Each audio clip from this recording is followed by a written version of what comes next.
Artemis, Artemis, Artemis, Artemis, Artemis, Artemis, Artemis, Artemis, and Starship, which is also Artemis. Roll the intro.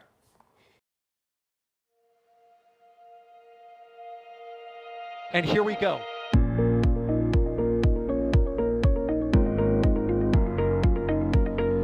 There's the W. Here's ignition. Doubling up. Did it just do a Kerbal? Back to the moon and beyond.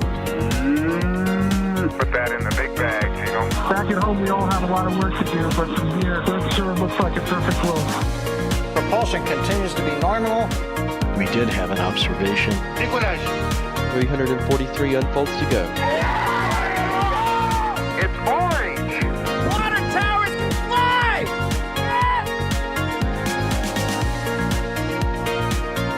Bingo! Right in the center. Where's Jacqueline? There it is! That was surreal. That's not what we want to see. No! Oh my God. Yikes. You bet. We don't need any more of these.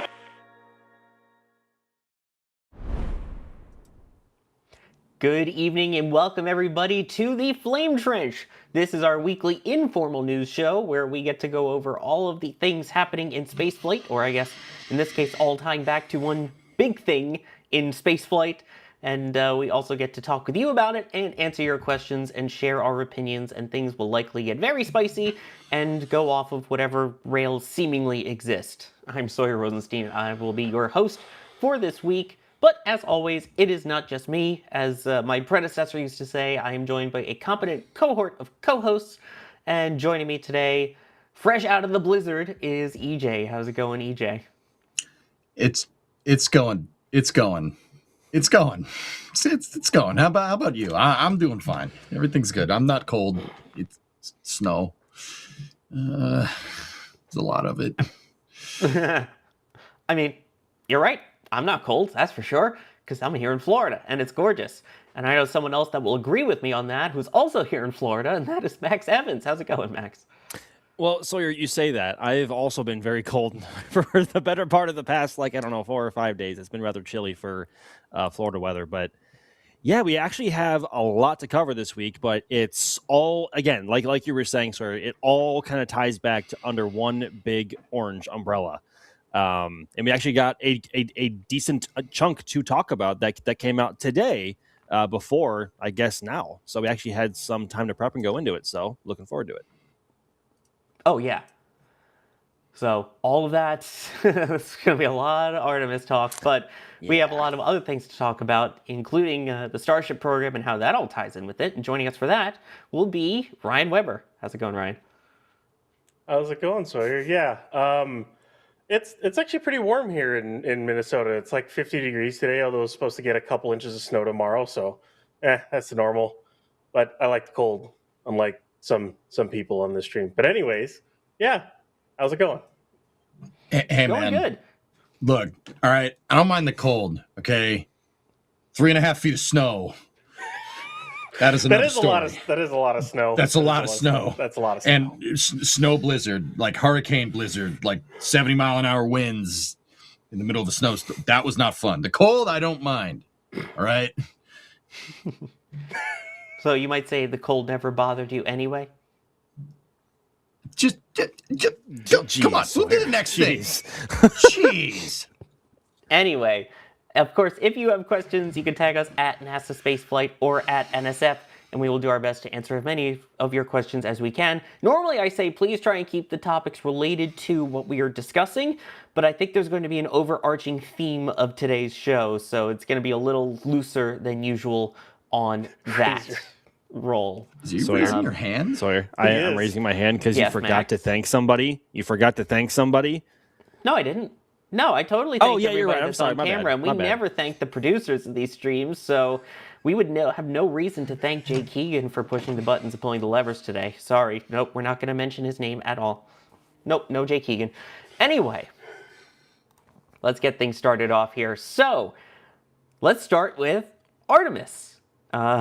Probably stick with Artemis for quite a while and tie it in. But let's start with what happened a little bit earlier this week. And the Artemis II campaign is moving just in the opposite direction, aka back towards the vehicle assembly building. EJ, this one's for you.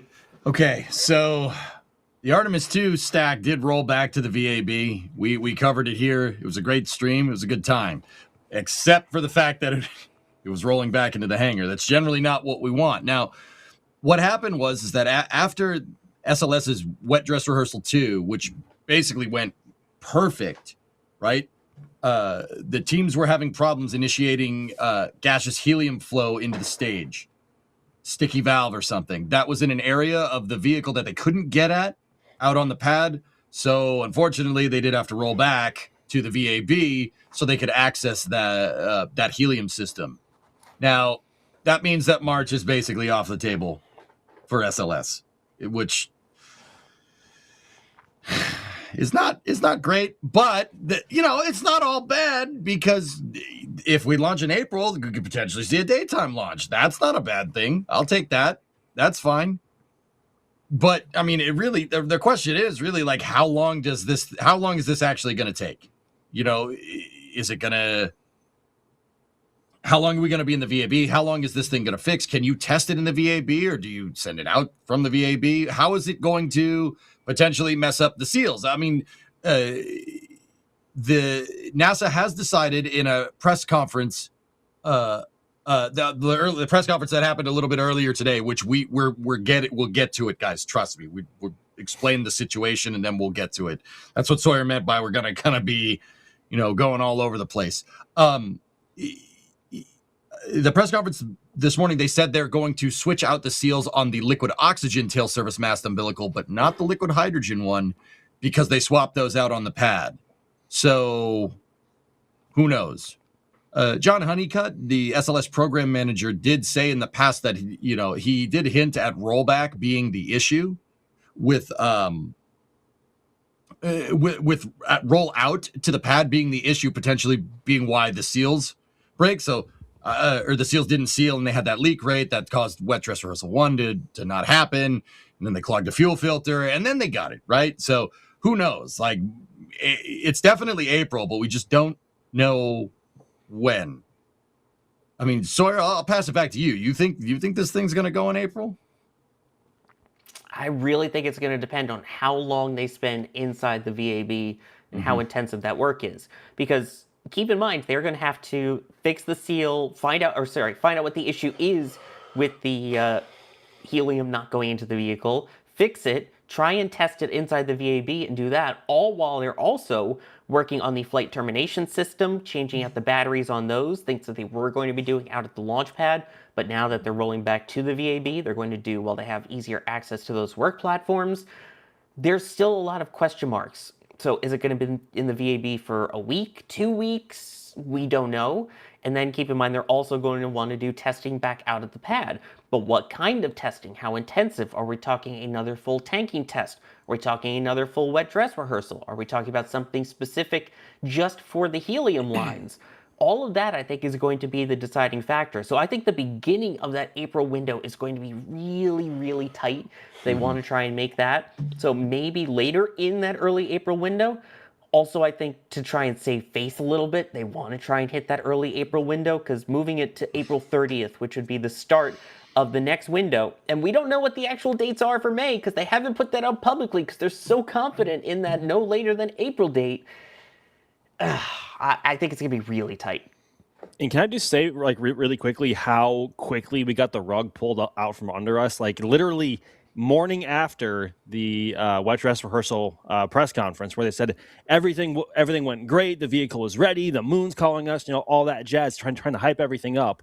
And then the very next morning, hey, rug pull, roll back to the VAB, quite likely. Yeah, I think the ideal goal for them right now is about a week and a half inside the VAB, but this is just my opinion. That seems really optimistic, because hopefully by now they have a lot better idea of what hardware either needs to be swapped out or just repaired.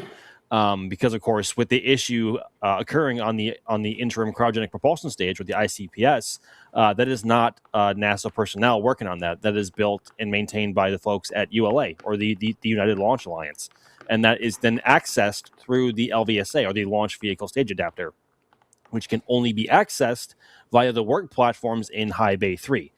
And that's why they couldn't perform the work needed or the inspections needed over at the pad. So I think, April seems a bit optimistic, but I think just judging off of the time frames that we saw with the first rollout and the first targeted launch window back in February, this month, which would have been earlier this month, they can roll out about a week and a half before the window opening, for them to have a real chance at actually getting off the ground on time. As we just head out in the graphic, I'll pull it up again. The launch window opens on April 1st and then continues from the 3rd to the 6th, and then they have one more launch window at the very end of the month on April 30th. So we'll see if that holds. I'm honestly really not holding my breath. I will start getting a little more anxious come maybe second week of March, when we either do or don't know the nature of the problem. So I'll have to wait and find. But as Sawyer was just saying as well, we just having to go through another full wet dress, or having to swap out the H2 seals again, or just do a partial taking test to make sure that seal is good. We don't know. There are so many unknowns at this point, but they would like to stay inside the VAB for as little time as possible. Yeah, I mean, obviously they're going to have to do what they have to do inside the VAB. And yes, they did originally say that they were expecting about a week and a half if all goes well inside the VAB. Yep. But that's the key word there, is if all goes well. There's a lot of things that can happen, or you get inside the system. And sure, Jared put out originally, hey, there's like 3 different things that we think it could be that are causing it. You have to see which one of those it is, if it even is one of those, or if it's something that they weren't expecting. That's going to be the key factor there. And yeah, the testing time out at the pad. So I think Artemis is doable in April early, but I don't know. EJ, what do you think? Sorry. Okay. All right. Here, we'll do it. Time? No. Spicy take time in a flame trench that will be full of these, I'm sure. Okay. From a straight processing standpoint, I'm not 100% sure that, okay, so rollback, you fix that the helium valve issue, right? But okay, all right, look. This is going to be like EJ's going to be like Charlie Day here, like, look at all this, okay. Cast your mind back to 2022 to wet dress rehearsal, all the wet dress rehearsals that they did with the TSMU seals, okay? They had a problem with them. They had to roll back. They rolled back out. They had a problem with them. They rolled back. They rolled back out. They had a problem with them. And then they decided to change them on the pad, right? They changed. I mean, that's a condensed version of what happened. Long story short is they decided to change the hydrogen seals on the pad. They set up a little contained environment around the TSMU, swapped the seals out, and then it worked. And then Artemis I launched. Okay, fast forward 3 years to now. They roll out Artemis II, right? They go to do wet dress rehearsal 1, seal fails. Doesn't work at all. Leak rate is way above the percentages that they want, right? So what do? They swap the seals out on the pad. Then it works. And then something else breaks, right? Now they rolled back. They don't want to, so you're telling me you don't want to change the hydrogen seals this time? You're going to roll back out to the pad and not do that same exact workflow that you did to get the thing working the last 2 times you attempted to wet dress rehearsal and or launch this thing? I don't know, man. Like, I'm not trying to dump on SLS. I like that rocket, but also maybe you should do like what worked. Like, I don't know, just putting it out there. Like, no, we're going to roll back. We're going to change the oxygen TSMU seals, not the hydrogen ones. We just changed those. It's like, what? Why would you do that? I think the reason why John Honeycutt was saying that the rollout and rollback scenarios might be affecting the actual TSMU seal is because during roll, even though the crawler, the mobile launcher, and SLS on top of it are only traveling at about maybe 0.7, 0.8 miles an hour top speed, which is very slow. It's like that's slower than walking pace. But it's still a very dynamic environment because you're on those river rocks that are lined across the entire crawlerway up to LC-39B and used to be for Pad A as well. But it's dynamic because the vehicle is always shifting and moving around. And when we actually saw that looking up at the LAS or the launch abort system right at the very top of the tower, and the whole in the entire stack, you can see visibly wobbling. And of course, whenever there's movement, any bit of supercritical seals in there is also moving as well. Maybe not that much or to the extent that the top of the rocket was, but there's still movement there. And those seals are incredibly sensitive and are very prone to, what's the word I'm thinking of? They have a very, very low tolerance. Otherwise, they will leak like crazy, especially with LH2. So maybe they can just swap it out back at the pad just to try and avoid that and do a partial tanking to confirm if that all is well. But it's not entirely unreasonable to believe that the rollout and rollback scenarios are partially responsible for the seals not properly being held up. But at the moment, the ICPS is the main point of conversation, which I didn't think would ever cause an issue because it's always been the most reliable part, you'd think, of the entire SLS rocket, with it having flown throughout the entire Delta IV program, and also for parts of Delta III as well. But it's been around for a long time, but so was the rest of the rocket. But because it's a lot smaller of a piece and built by ULA, we figured it would not give any issues. But of course, here we are talking about it. Yeah, it's. Sorry, hold up. Yeah. What I'm getting at is the premise of your question was asking me, do I think it's going to come? Are we going to get the beginning of April? Now, just to sum up, right? The later halves of every month, guys, they can't launch because of the recovery conditions. They want to recover the capsule during the day, and this isn't the biggest reason, but the moon has to be in the right place. Kind of important if you're trying to shoot the moon, that it has to be there. So, they're most likely targeting the beginning of April. But what I'm getting at is you're not going to get at it by not doing the same exact thing that you did to get it to work the previous time. I don't know, man. If I had to put my money on, I'd say mid-April, at the end of the April launch window. But I mean, sorry, you said it yourself. They haven't even given us a May window because they're so confident it's going to work. Well, okay. I mean, yeah. If you want to, all right, if that's how it's going to be, but I'm why not just do what worked before? I feel like I'm, Bob Slidell. Why don't the customers just take the specs to the software people? And are engineers not good at dealing with customers? That's kind of what I'm getting at, dude. I don't think it's going to get the top part of the window in April. I really don't. Not if you're going to do stuff like this. And who knows what other surprises there are, because Max, you said it, it's a Delta IV stage, but the Delta IV wasn't known for being reliable. I love Delta IV. It's a great rocket, lights itself on fire off the pad, super cool. But also, anybody that sat, if you guys went back and covered Delta IV launches, that thing scrubbed all the time. NRL 44, anybody? Right? But Delta, it's a very reliable rocket. What's not been reliable and dependable has been the ground support equipment, or the GSE, which has been the cause of a lot of the issues that we've seen in the past, especially with the painful NROL 44 mission that we saw back in mid and then late 2020, with how long that one took to get off the ground. But yeah, it's a very large rocket. What? Say? No, I was agreeing with Chad. I have people skills. I'm good at dealing with people. Anyway, go ahead. Sorry. No, it's just it's really unfortunate. But hopefully the personnel at ULA can get on top of the issue as fast as they possibly can. because this whole thing is honestly just a really bad PR look, despite how amazing it was to cover rollback and how great the views were. Did you just say not a ULA great and look. fast in the same sentence?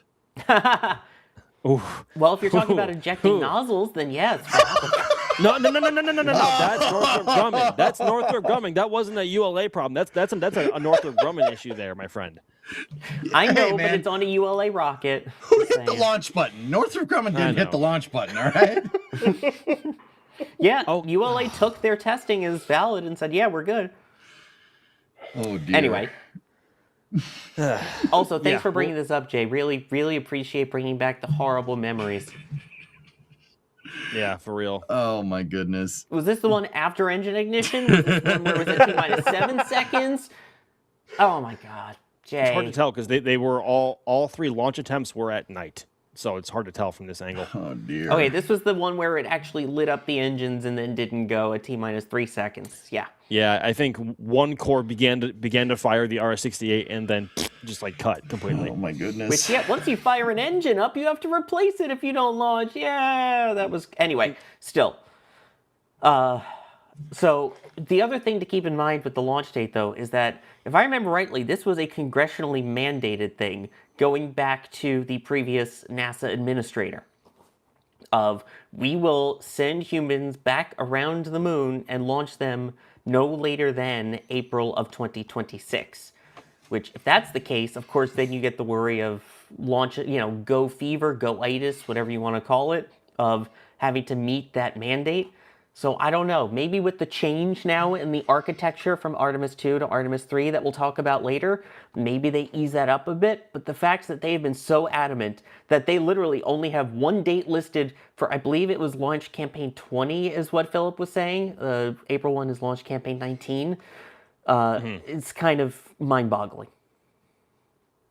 I mean, so I think Lori was the one to confirm in the wet dress rehearsal presser that there are windows in May and June. They just haven't had the time or resources to specify exact windows and when and what days yet, or at least publicize those. Obviously, they can launch every single month. There is a window every single month. It just depends on where the moon is compared to the Earth. I mean, for us, I shouldn't say for us. For me, I have been saying that selfishly, I hope it pushes to April because there are 2 daytime windows at the beginning and the end of April. And we just may get that question mark, maybe. But if it pushes to May, I think that pushes farther into the afternoon. So that wouldn't be the worst thing in the world. I don't know if I should be saying this as well either. A couple of people that I have been talking to who may have relation with the Big Orange in High Bay 3 haven't exactly been exuding the most confidence for a quick turnaround to get her back out, but that's neither here or there.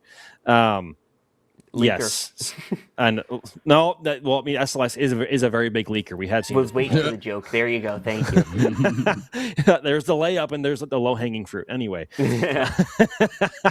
Actually, guys, just real quick, I'm just gonna pop this in real quick. It's not always be plugging, but it's close. But don't forget, tomorrow Firefly is potentially launching Stairway to 7. Their mission, the Alpha flight tomorrow. Just potentially, it's net tomorrow. Just speaking of launch window, sorry, it's just a little bit of popping into my mind. Maybe I should mention it. Like, oh, okay, it's kind of a kind of formal coverage. It's pretty cool. Pretty cool. Speaking of leaker, yeah, which yeah. So just a reminder there.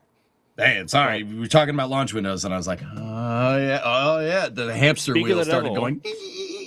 I'm like, oh yeah, launch windows, yes, tomorrow. Yeah. Which is cool. And of course, we're also watching HASTE right now, which is in a weather hold currently over in Virginia for a really cool suborbital mission there we've called That's Not a Knife. So lots of fun things that we're keeping an eye on in the launch game within the next 24 hours. And I think Japan also has one too. So if you're not following Next Spaceflight so you know when all these are actually happening and to tune into all the live streams, you totally should be. Anyway, we have a poll going of if we think that April will end up being one of the launch dates for Artemis. Will it launch in the month of April? And right now it is 60-40 yes to April. And keeping in mind that means the 1st, 3rd, 4th, 5th, 6th, or 30th, of which the 1st and 30th are both daytime launches. So I don't think they're going to hit the 1st. I'm just going to say it right now. Oh, come on, Sawyer. If they say that they're talking about April 1st, then they're joking. But for later in the window, maybe the 5th or 6th they'll try. But I think 30th is extremely plausible. It's the 1st or the 30th. There's no in between because those are all after the sun goes down. We don't want that. That's bad. That's bad for cameras and bad for visuals. Being very selfish here. I know. Anyway, it's already pushed. It's already pushed likely at least 2 months. We can ask for a little bit more. Right? That's how that works. Can always ask. Doesn't mean they're going to give.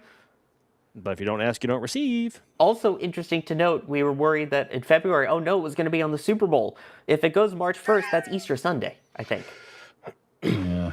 You know, it's just a shame that, it was going to go on the Super Bowl and then it scrubbed and then the Super Bowl also scrubbed too. No, it didn't. It happened. It was great. I loved the outcome of that. No. I loved that outcome, EJ. I don't know what you're talking about. We were all on vacation, man. I see someone asking, why can't you predict the post-April launch time if the position of the moon is the defining factor? Well, there's multiple defining factors I think it's worth remembering here. Yes, the moon position is important. Yes, also being able to photograph the parts of the moon that you want to in light is important. But the biggest constraining factor besides moon location is basically daylight, is how long Orion can be eclipsed. It is a maximum of 90 minutes that Orion is allowed to be inside a shadow, give or take some time. I'd imagine there's a little margin, but they don't want to do more than 90 minutes because of the fact that, hey, your vehicle is solar powered. And sure, you've got some batteries on there, but you want to be able to keep charging them as much as possible. So that is a key factor. I believe part of the factor originally was also because of thermal temperature changes on the heat shield as well at some point. But the main one is just power consumption for Orion. So just a note there as well. As we deal with trying to figure this out, I believe we actually have the official wording from Lori Glazer, Dr. Lori Glazer, this morning during the Artemis II update that ended up being overshadowed by something a bit else that we're going to talk about. In particular, I guess it would be 20, launch period 20 that opens on April 30th and beyond. We'll certainly take that comment seriously and take a look at there's still a lot of analyses that has to go into those, and so the 3 launch periods that we released are the ones that have been analyzed most closely, where we understand the constraints. We've talked before about all the various parameters that can impact the launch availability, including the thermal state of Orion, eclipses, communications constraints, the heat shield that we've talked about previously. And so there's a lot of analyses that need to go into determining exactly which of those dates have appropriate launch windows or launch windows within those periods. So if those are, when those are ready, we'll make sure we get the additional periods out. But, if we're lucky, maybe we won't need those. About that luck, that was right after the successful second wet dress rehearsal, actually. So the day before the whole kerfuffle was announced about the helium issues in the ICPS, and then all of a sudden rollback. So about those launch dates, I think they may delay a bit, as someone once said. My Stop. God. Don't you guys dare. Stop that immediately. Oh, come on. You've got 2 of the 3 people that were on that call here. Oh, wait, and the third one is an abandoner. Oh my God, it just blew up. Oh my God, are you Jack Byer? Yeah, oh geez, guys, I gotta go. I'm gonna abandon you, bye. Oh my gosh. I like that. Yeah. Anyway, just interesting note there. So we'll see when they end up actually rolling it out. And again, the consensus is they still will make the April window based off of the poll in chat. Let me take a moment to thank some people here. The Space Pope with the $50 super chat saying, space blessings for you and happy trench day. Thank you very much for that. And then, of course, Wilbo Baggins also coming in saying, bless the Space Pope. And then Eric Fraser, say his name. Heisenberg, I mean Jay Keegan. Gosh darn right. Drew Nar, so how about Boeing's failure, the 737 main struts? What? What? Do I want to? Drew, I haven't heard about that. Do we want to know? Is that like breaking? Is that new?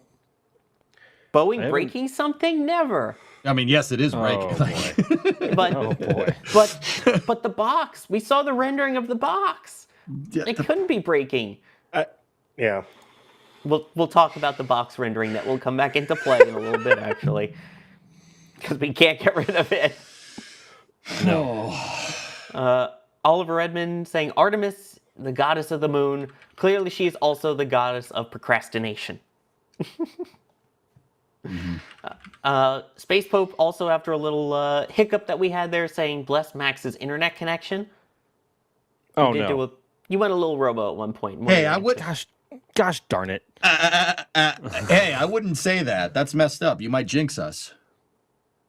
It should be fine now. It does have the occasional hiccup, but it should be fine. What do you mean? We never jinx anything like actually launching in March or April or anyway. Oh man, Sawyer, when we were at that, dude, the last flame trends we were talking about, I was like, yeah, it's gonna go, and you're like, I don't think so. I think you were right.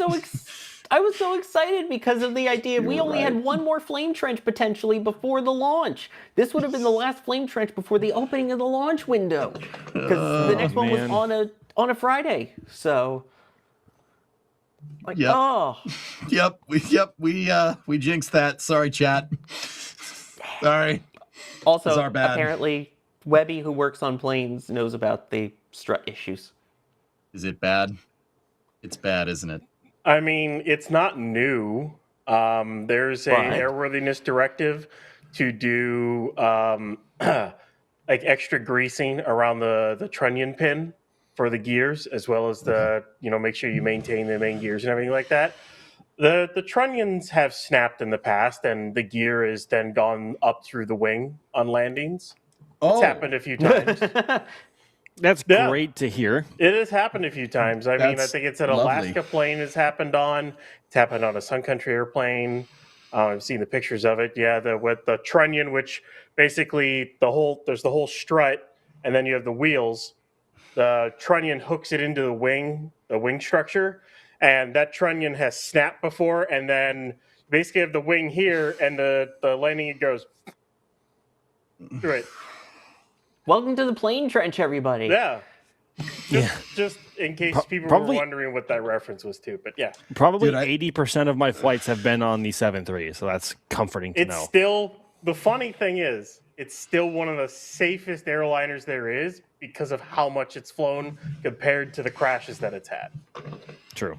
Yeah, he's not wrong. Like, I'm flying around the 738. 738's a great plane. That's all I'm saying. I usually end up flying A320s, and it was E190s, but now they've switched to the 220s. But anyway, moving on. Spikeopath, I'm going to save your question for when we get to that part. Felix, if rollout is so dynamic, how about not hooking up the TSMU until it gets to the pad? I mean, come on, that's a smart idea. Why would NASA do that? I would love to know the specifics of why they hook them up to the vehicle before they roll, and not before and not when they not just when they get to the pad. I meant to ask John Honeycutt about that. Well, in the post wet dress presser, but it's because you don't want FOD in the seals. If you're gonna go swapping out TSMU seals, the tolerance is there, very, very tight. The reason why they're very, very tight is because you're dealing with cryogenic propellants. Basically, it's tough to get the seal to seat right when you're flowing extremely cold propellants through it. Sometimes when it contracts during cooling, it doesn't seat correctly. And this thing, wobbling around as it's going out on the pad, it's proven to be a little bit of a problem. Now, what gets me, Max, is like it wasn't that big of a. I don't ever remember this being that big of a deal with the space shuttle. The GUP was. You guys, I know you guys love that here. Thank you for bringing that up. It hurts. Yep. That one was, but the space shuttle tail service mast umbilicals were mounted, transverse to the direction of travel of the crawler. The SLS ones are mounted this way. They're mounted longitudinally. True. Yeah. True. And guess what? The ground umbilical carrier plate. I mean, but then again, they didn't roll out with the GUP attached to it, or did they? No, they'd move the GUP into position when it was out on the pad. So, yeah, I don't know, man. It's a great question that I wish weird. we had a better answer for, to be honest. Yeah, what I've been saying, dude, is my argument is like, okay, it worked for it worked in the wet dress rehearsal for Artemis 1. It worked in the launch for Artemis 1. Yeah. It didn't work for wet dress rehearsal 1 for Artemis 2, and it did work when you swapped it out on the pad for wet dress rehearsal 2, and you had a picture perfect launch with 0.4% leak rate when you're expecting 14. That is disgustingly good. Why would you not do this again? And then helium. I think and then helium. One of the other points that we don't forget it with Artemis 1, but the notorious leak issues they already had before, which the rollout process could have very well played into. But they also rolled back 4 times, and they rolled out 5 times or something like that. It was either 3 and 4 or 4 and 5. I can't remember. I think they rolled out 4 times and rolled back 3 times. But they still saw major leak issues. And a point of conversation that came up in the press conference today, without getting too far into it, because that's for later on in the show, when you have a flight rate of every 3 or more years, as Jared said in the press conference, those skills atrophy. You don't forget how to do something, but maybe you kind of do. Maybe you kind of do. I don't know. But I wish I had a better answer for that. I really do. Yeah. I wish all of us had a better answer for that. Yeah. But so far, NASA has at least provided that one not so super high resolution image of the TSMU leak spot. So yeah, there's that. The 8-inch line and the 4-inch line. The 4-inch line. Yeah. Let's see. Laser Tech gifting 10 Red Team memberships. Thank you very much for that. Oh gosh. Michael Fleming saying new merge should be created. Blame it on Max for his repeated pleas to the launch gods for an April launch. Yep. I mean, okay, if it does launch in April on one of the 2 daytime windows, you'll have to thank me. But it could have already been launched and returned by now. But Max is That's not my fault. Who's the one? Oh, I hope it delays till April. Oh, I really hope it delays till April. Says the S word so that it tries to move to April.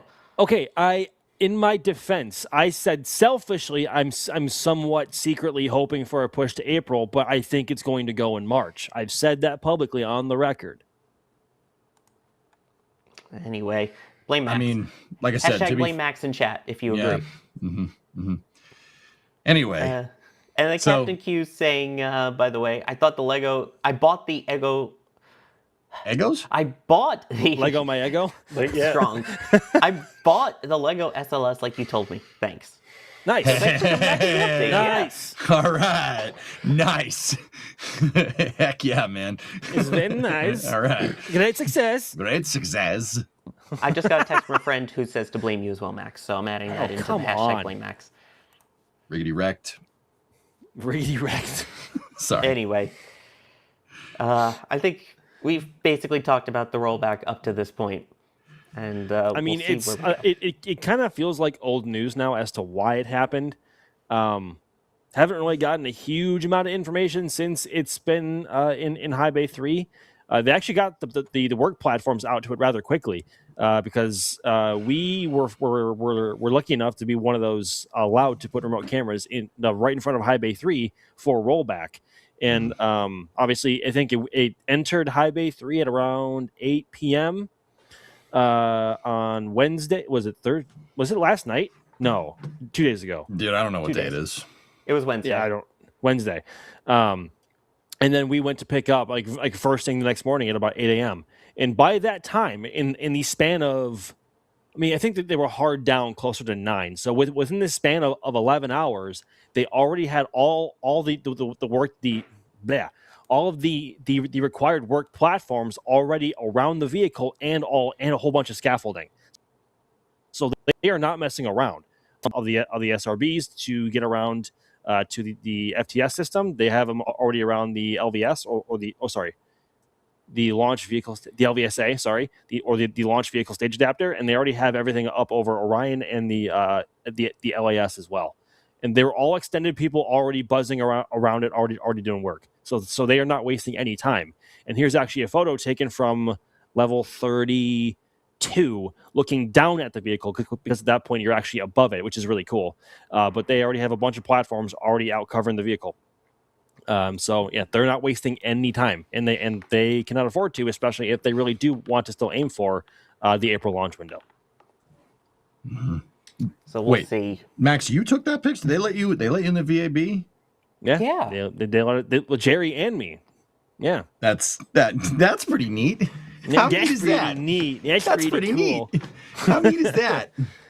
It's a rocket. You can tell it's an SLS because the way it is. That's pretty neat. From how much it leaks. This is one of the cameras I had in High Bay 3 looking out towards SLS as it was coming in closer. Splendid view. But this is, dude, that's awesome. You are like right next to it. Like when we went to pick up, because we were in such close proximity to the vehicle, we couldn't have phones, smartwatches, anything that had RF on it, right? So we couldn't just go out and we also weren't authorized to take photos from that perspective either, which is nuts. But you're really, really close. And this is already with a decently wide angle lens, like wide open at 16 millimeters. And I have other photos posted when the vehicle is like just creeping inside High Bay 3, and it's taking up the entire frame of the camera. Like that's not cropped in, like that's literally taking up the entire frame of the camera. So that's how close you are. But it's a really cool view. And again, I put a post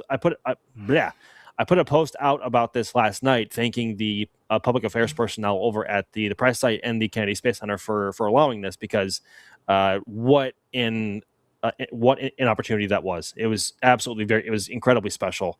I hope we get the chance to go back out for rollout and have cameras there again, because it is spectacular. But yeah, that would not have been possible without them. Same with all of these other angles going around to the north side of the VAB to get y'all that other angle of it coming into High Bay 3 later on in the evening.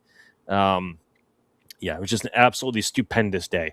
We cannot thank them enough, and hopefully we can keep the wins going here, because Lord knows SLS needs some now. Mm-hmm. Yeah, you're not kidding. Sawyer, I was going to say, the Aerospace Safety Advisory Panel certainly thinks that it needs some good vibes, right? Yeah. Anyway, I was going to say, we also have some of those photos and videos, I believe, up for members as well. So you can go check those out if you're a member. But let's move on to the next topic, ASAP. As in, that is the next topic. It is ASAP. And that is... dude. That one was low-hanging fruit. Come on. That wasn't even low. I took the low-hanging fruit. There's nothing wrong with it as long as the fruit's ripe.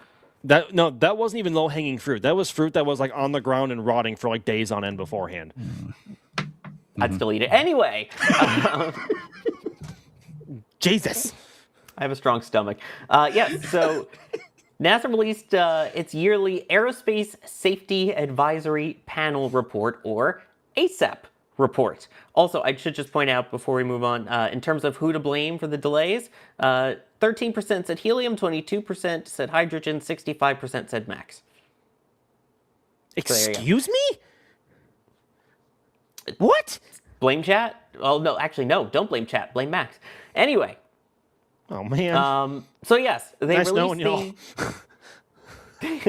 They released their safety advisory panel report. So they do this every year, and they kind of take a look at NASA and its overall programs and kind of see where they're at from a safety perspective, from a mission management perspective, and from a sustainability perspective in terms of keeping the programs alive and running, given what they have, what's available, the current state of affairs, all of that. So there's a lot that ends up going into it. So let's start off with the International Space Station here, because that's been a hot topic lately. And I know we have a lot to talk about their Artemis review as well, but I want to start with the ISS. Actually, Sawyer, real quick. We'll get to this topic eventually at some point. Go for it. I'm sorry. Jay Keegan has some breaking news for us if he wants to bring the stinger out. Hey, there it is. So Firefly just confirmed their launch attempt for tomorrow at 4 p.m. Pacific time, or 7:50 p.m. Eastern time here on the East Coast. So yeah, all's looking good, and they are chugging ahead for a launch attempt tomorrow. And also, you're going to be bringing a live stream production in partnership with Firefly, which is really, really cool that they allow us to come back and do that again for them.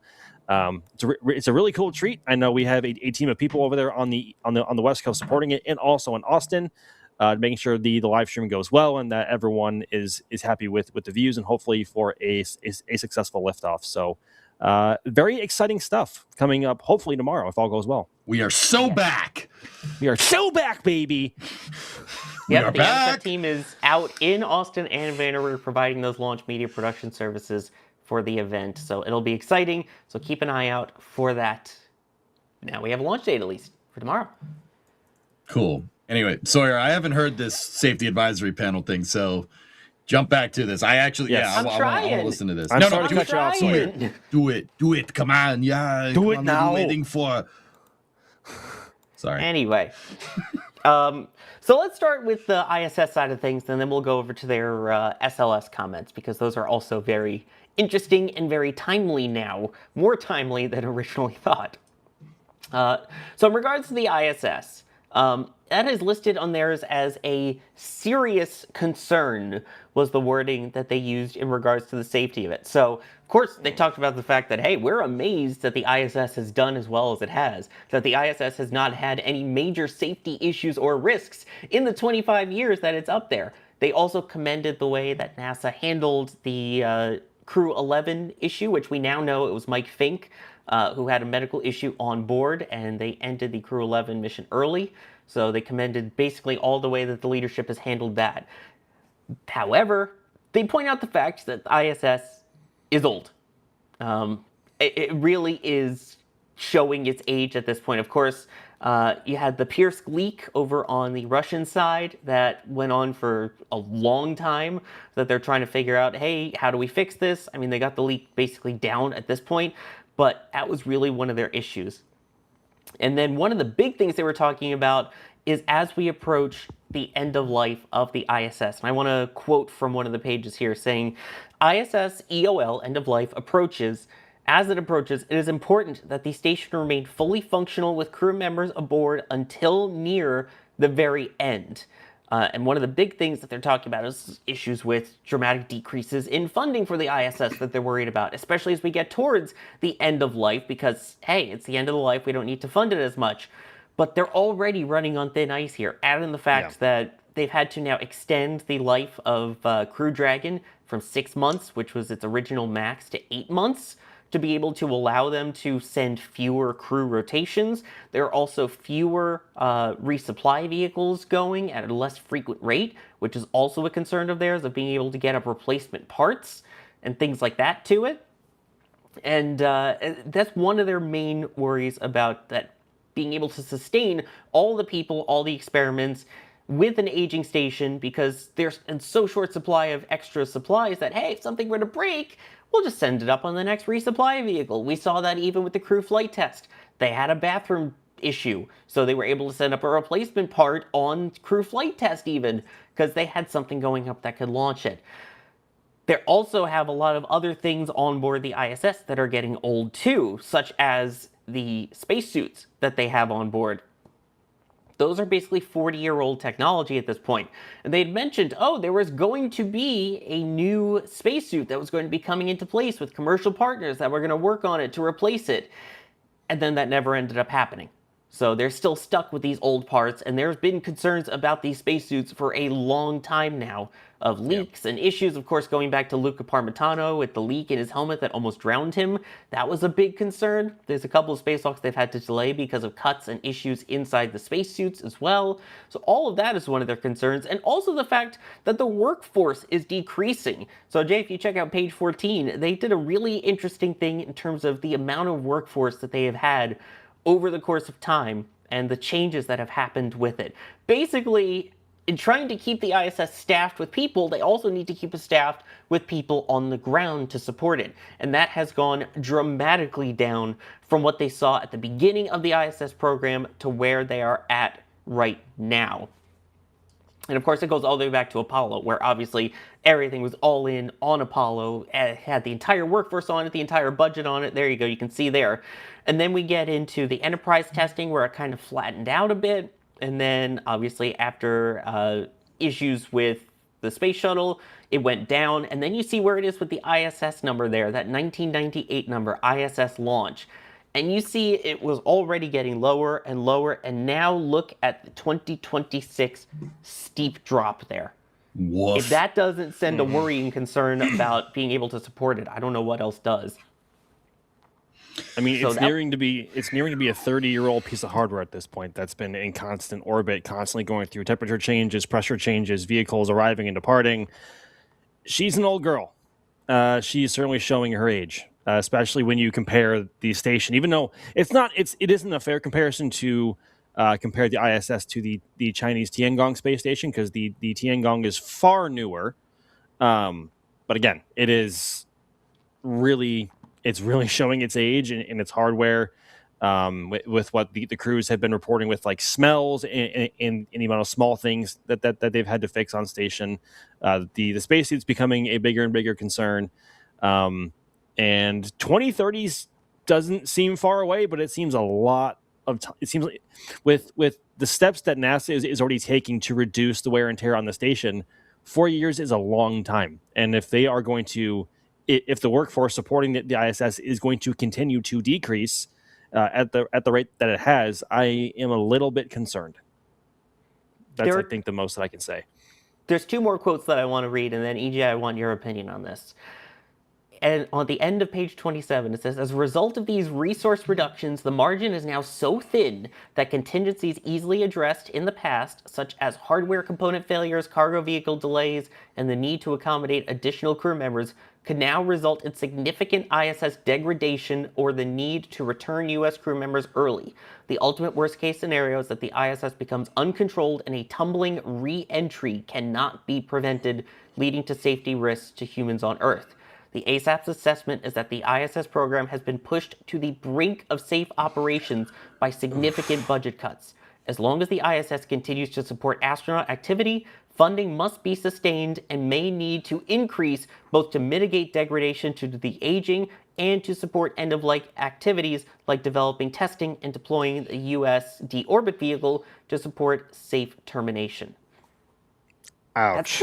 That's pretty strong wording there. That's pretty gruesome. EJ's face on this, I think, is telling the better story. Yeah. About the whole thing. Oh my God. EJ, what are your thoughts? So ASAP always says, the Aerospace Safety Advisory Panel guys always says the worst case scenario. And that's dude, I don't think, I've read a lot of ASAP reports in my day. I don't think I've ever heard one that particularly like gruesome, like oh yeah, no, the ISS could just careen out of control, tumbling, and could kill everybody on board. It's like, what? Wait, what was that last part? What was that last part? Like, dude, I don't know, man. Okay. Here's what my gut's telling me. Put a fork in it. We got our money's worth. Got our money's worth. Paved the way for commercial crew. That's awesome. Put a fork in it. Pay Vast or Axiom to get their modules up there sooner rather than later, and just be done with this thing before it kills somebody. Like, if ASAP is saying it, like, who am I to disagree, right? Like, I'm like, if they're gonna, like, they usually don't invoke like that, like, type of carnage in their reports. Like, if they're saying dump it, I'm like, okay, dump it. You know what I mean? Just throw it out of bounds. Bye-bye. For them to be blatantly explaining or just openly explaining the possibility of it losing control, tumbling, and entering an uncontrollable reentry, that's quite the statement. That's no joke, dude. That's no joke. And just as a reminder, the station, for the most part, has up to 4 control moment gyros, or CMGs, to help control its orientation and maintain its orientation every single orbit. It can maintain different orientations depending on if, say, a spacecraft is approaching, or they have to perform a boost burn to raise its orbit, because it does have to do that once in a while.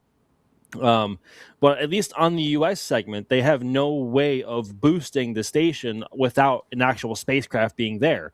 And the greatest example that we have seen so far of this have been a combination of Cygnus and the Dragon from the CRS-33 mission, which had boost modules inside of its trunk to help boost its orbit. It was actually on station for, I think, 7 or 8 months, which is far exceeding what Cargo Dragon has done in the past. Usually it's like 2 to 3 weeks and not like 7 or 8 months. So, I mean, the Russian segment does have its own onboard thrusters and fuel system, mostly with the newest Zvezda module, which was also problematic when it first got to station in 2021. But yeah, it's not looking good for it, because it's about the size of a football field. I mean, if you have no way to really help control its orientation or have a reliable way to help boost its orbit once it's getting kind of low, you're going to have to abandon it at some point, and it's up to greater powers that be as to where it comes down. Yeah, I wouldn't leave that up to chance. That thing weighs 400 tons. No. Well, it has a 400-ton mass. That's not something you want to, just be like, it's fine.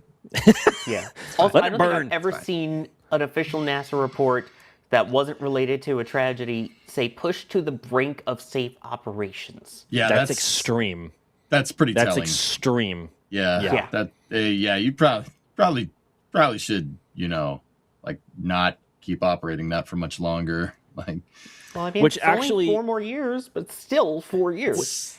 And so the current plan to deorbit the station is to use a beefed up version of Dragon with a much larger module, and it has a whole bunch of Draco thrusters on the back of it. I can't remember how many exactly, but that is what is going to be used as a vehicle to safely deorbit the station. So is NASA going to call on SpaceX to accelerate that program and do it sooner? Or are they just going to let it play out and just kind of tackle or put out hypothetical fires as they come, right? Because at the moment they've been taking one problem at a time, but if they're having multiple problems come up, that's going to be a lot to tackle, especially with a decreasing workforce to support it. So by all accounts here, they think the circumstances keeping the ISS a safe environment are certainly being depleted. Yeah. It's interesting. And by the way, you were pointing out the 4 gyros. It was originally 6, but then and they only keep like 2 or 3 working at a time, just in case they lose one almost or like 2. We could see the numbers of the control moment gyros in action. I believe we have some of. There it is. There's the data of how those control moment gyros have been working recently. And it looks like it's updating. That's updating in real time, isn't it? Yeah. Okay, that's cool. Look at this graph. Look at this graph. Yeah. Every time I look, it makes me cry.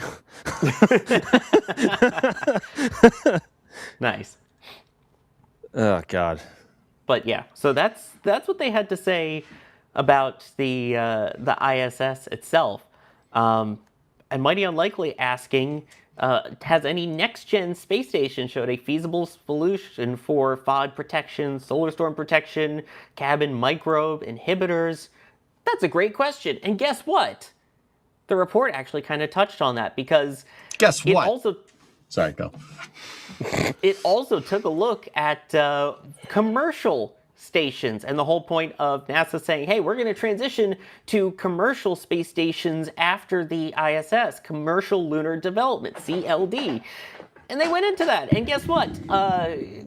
It's not great. It's not a great report either. They basically said it's kind of a mess right now because there really isn't a vehicle right now that they have set in stone. They've been talking about this for years of moving to commercial stations, but there isn't one that's really ready, and there's not one that's showing that it has the promise to be a full continual station that NASA can support by the time that the operational lifespan of the ISS wraps up. Basically that it lacks a transition strategy, and they called their transition strategy aspirational at this point, clearly lacking defined and executable path to transition before or immediately after the ISS end of life. And there's another, again, they really are not mincing words in this year's ASAP, and I kind of love it. I'm kind of here for the gossip of it. I mean, I appreciate the brutal honesty, but it's also not confidence inspiring one bit. But brutal honesty should be just short and sweet and to the point. But yeah, so were you going to say something else there? Sorry, I was going to talk about that exact quote that was on screen. The panel's view is that NASA's transition strategy remains aspirational as it lacks a clearly defined and executable path to transition to a commercial lunar development before or immediately after the ISS end of life. As we said in 2023, that's kind of like that, circling back on an email. NASA needs to fully articulate detailed objectives for sustained human presence, outline a practicable transition of objectives, identify NASA's roles, responsibilities, and authorities for operations, and develop a feasible supporting budget. So right now they basically don't have anything. And if you go down one more page, you can see their suggestion. They literally have a whole bunch of questions that still need to be answered. Look at these critical considerations for the ISS and CLD transition that we don't have answers for yet. How will they do it? How much is the government willing to invest? Will there be a consistent government position in NASA's role in low Earth orbit operations? Without government invested, is there a viable market within NASA's timelines? What will the future regulatory paradigm be? Look at all of these questions. It goes on, and this still has to be answered. So basically, yeah, about that transitioning quickly, got a lot of stuff to figure out. Yeah, about that transitioning quickly. It's not. Yeah, that's the fun part. It isn't. That's the fun part. It's not. I think we should also touch on what other options NASA really has right now in terms of station alternatives. And the most immediate one, or the intention initially, and still I guess technically is, or I don't remember. My memory's failing me. But initially, Axiom is still aiming to build their own station, but first by attaching their own modules to the International Space Station on the U.S. segment. And then once the ISS reaches its end of life, they were going to separate that station separate those modules from the ISS and then become its own station. But they need the ISS to be there if that's the path forward that they're going to take, right? So, yeah. And it's not, even that's not ready to fly yet. Maybe in the next couple of years we'll see the first module be ready to fly. But we don't know. I think they're already a year or two behind schedule. I could be off on that a little bit. But the other station that is being developed right now, which we actually have a full video on, which was filmed at the end of 2024, is Haven 1 and eventually Haven 2. So Haven 1 is both Haven 1 and Haven 2 are built by a company called VAST, which is based in Long Beach, California, and they are currently building their own space station solution for space tourism and other science benefits, I guess is a fair umbrella way to put that. But essentially, the way Haven 1 works, it is going to be docked or use a SpaceX Dragon spacecraft, and which is going to support the entire life support system for the Haven 1 spacecraft, the Haven 1 station, which mind you is a singular module, which is why they can actually afford to do that.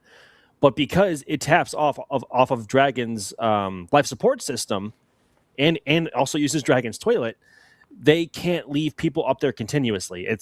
They go up and visit and come back. They are entirely limited by Dragon's onboard resources.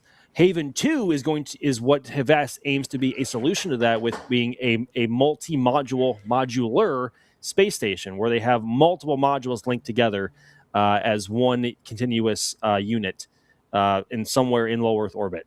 Also using Dragon, I believe, as well. So, but TLDR, neither of which are ready. Nowhere near close to being ready or reaching operational status. I think VAST is the lead contender to get Haven 1 flown first, but it is a far less complex beast to work than Haven's multi-modular space station, which is what Axiom aims to fly first. Haven 2 is probably at least 4 to 5 years off at least. But the reason I put Haven 2 in there for the B-roll and things is the fact that is the ISS successor. That's basically what they're pitching to NASA as, hey, here's the commercial low Earth orbit development that we want done, is this multi-modular station that can support itself. And that original video said 2028 is when they hope to have it up by. Again, I know that was wishful thinking. We also have, don't forget, Orbital Reef 2 is also in consideration as another orbital station. So you've got this one, which is going to be the multi-modular that VAST is working on. Blue has Orbital Reef as well. That's also supposedly in the timeline.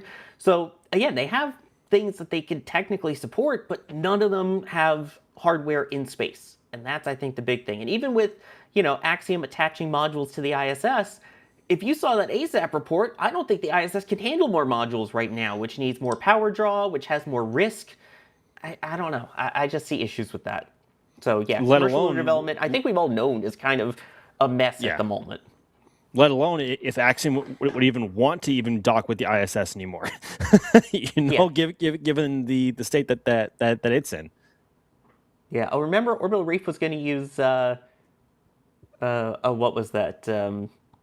Dreamliner to actually dock to it to bring people. Dream Chaser. Dream Chaser, thank you. I got Starliner and Dream Chaser mixed up in my Star Chaser. Dreamliner, Star Chaser. Let's go. Anyway. Yeah, I remember that. Yeah, you remember when Sierra Space just towed Tenacity like down the runway, down the SLF runway, and it's like, yeah, look, it's a spaceship, it's there.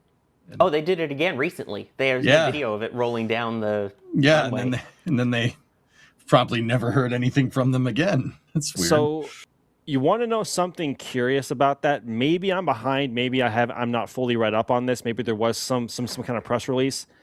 But U.S. Secretary of War Pete Hegseth is doing his Arsenal of Freedom tour, and he recently was by Sierra Space at their Colorado facilities. Mind you, Dream Chaser was transported to the Kennedy Space Center to prepare it for flight. And guess what was in the background of the shots with Pete Hegseth? Tenacity. Yeah, they moved the vehicle that was supposed to fly. They moved it back to Colorado. So the company quietly brought it back to Colorado without telling anybody and hoped nobody would notice. Yeah. Also, it's not flying, is it, bros? It's not flying. It's not flying. No. After seeing that, no. Rocker 9861 was asking, any chance of Gateway becoming the new LEO station now that 1B is out of the picture? We can talk about that later. Yeah, but it's interesting, the idea of focusing, everyone's saying, well, NASA should be focusing on the moon and not LEO. That's the whole point of this, is to hand it off to someone else so NASA doesn't have to be in charge and just have a hand or a say or be able to get the benefits from it, but not ready for that yet. Which, by the way, there is a poll going on right now. Is Gateway dead? Nope, still happening, or it's as dead as the exploration upper stage. That's mean. You can talk about that in a little bit. Yeah. Unless you want to get into the topic now. No, so the other thing I do want to talk about that they mentioned, of course, is the Artemis program. And like I mentioned in the cold open, Artemis. So Starship Artemis. Yeah. They talked about Starship as well in their Artemis plans too, so this is a fun one here. But let's get into what they talked about. So first off, Artemis II, they are aware of all the safety concerns. Obviously, we've talked about the heat shield and the new re-entry trajectory and things like that. They're surprisingly comfortable with it. They're very happy with how mission management has handled things in stressful situations. And they've even actually taken the mission management team very conveniently after everything that happened with Boeing, because they did diss the heck out of Starliner in their decision making. apparently the team went through a whole training of how to handle mission management in stressful situations. So as much as the flight directors and the flight controllers and the astronauts train, apparently they're also training the mission management team ahead of Artemis II for how to handle these things in a stressful situation and actually respond appropriately to the public of what's happening. You know, minor detail. In terms of Artemis III, they were not happy with the idea of Artemis III going straight into a lunar landing mode, which conveniently has been reevaluated after this release. So they basically said there is way too much risk to be attempting in a single flight, and that at present the panel has not observed a comprehensive plan to address these objectives or fully mitigate the related risks. So basically there were concerns over the future because they know that SLS in its current state is not sustainable, but there's also no replacement or clear solution identified for SLS other than NASA saying that things will change with Block 1B, which again, about the whole Block 1B thing, that's also changing. Was that audio from Haste? NASA PM? Go. LD sub. LD sub is go. NASA TD. Go. Copy, all standing by for the go for the mission director poll. Okay. All right.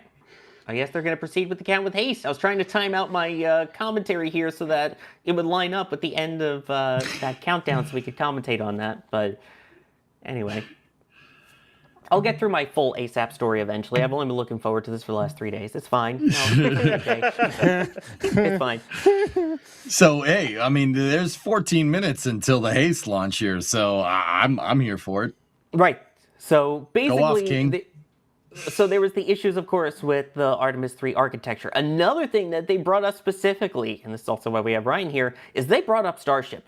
They brought it up in there. The team went and toured to see the Starship and HLS progress down in Starbase, and they apparently had plans to discuss the HLS production with Starship and SpaceX, but that got delayed because of the government shutdown, so that's set to happen next month. But yeah, they basically said that their concern is the whole propellant transfer and the unknown amount of actual flights needed to do it, which they said is speculated to be 12 flights, but they don't even have a firm number of how many flights it's going to take for that on-orbit refueling procedures. They're saying that it's nice that they're going to be launching Starlink on V3 because that's great. They can use that to prove launch cadence and reliability of the launch vehicle, but it doesn't test any HLS systems once in an orbit. It doesn't have any additional cryogenic propellant issues. It doesn't have any additional fuel transfer issues that NASA is concerned about. So they're basically saying that that's a mess. But what's interesting, in addition to saying the fact that the development and test progress necessary for a version of Starship that has not yet flown in time to support a human landing mission within the next few years appears daunting and, to the panel, probably not achievable. Beyond this, the physics of landing a 6-to-1 height-to-width ratio vehicle on the uneven, poorly lit polar lunar surface seems questionable at best. That said, at this time, it is difficult to imagine another NASA contractor capable of meeting a challenge of this scale and pace as SpaceX. All right. Let's see. It is funny how they go through and they just like, yeah, this is going to be really, really tough. Yeah, it's going to be really hard to meet all these goals. Yeah, but if there's anyone who could probably do it, it's SpaceX.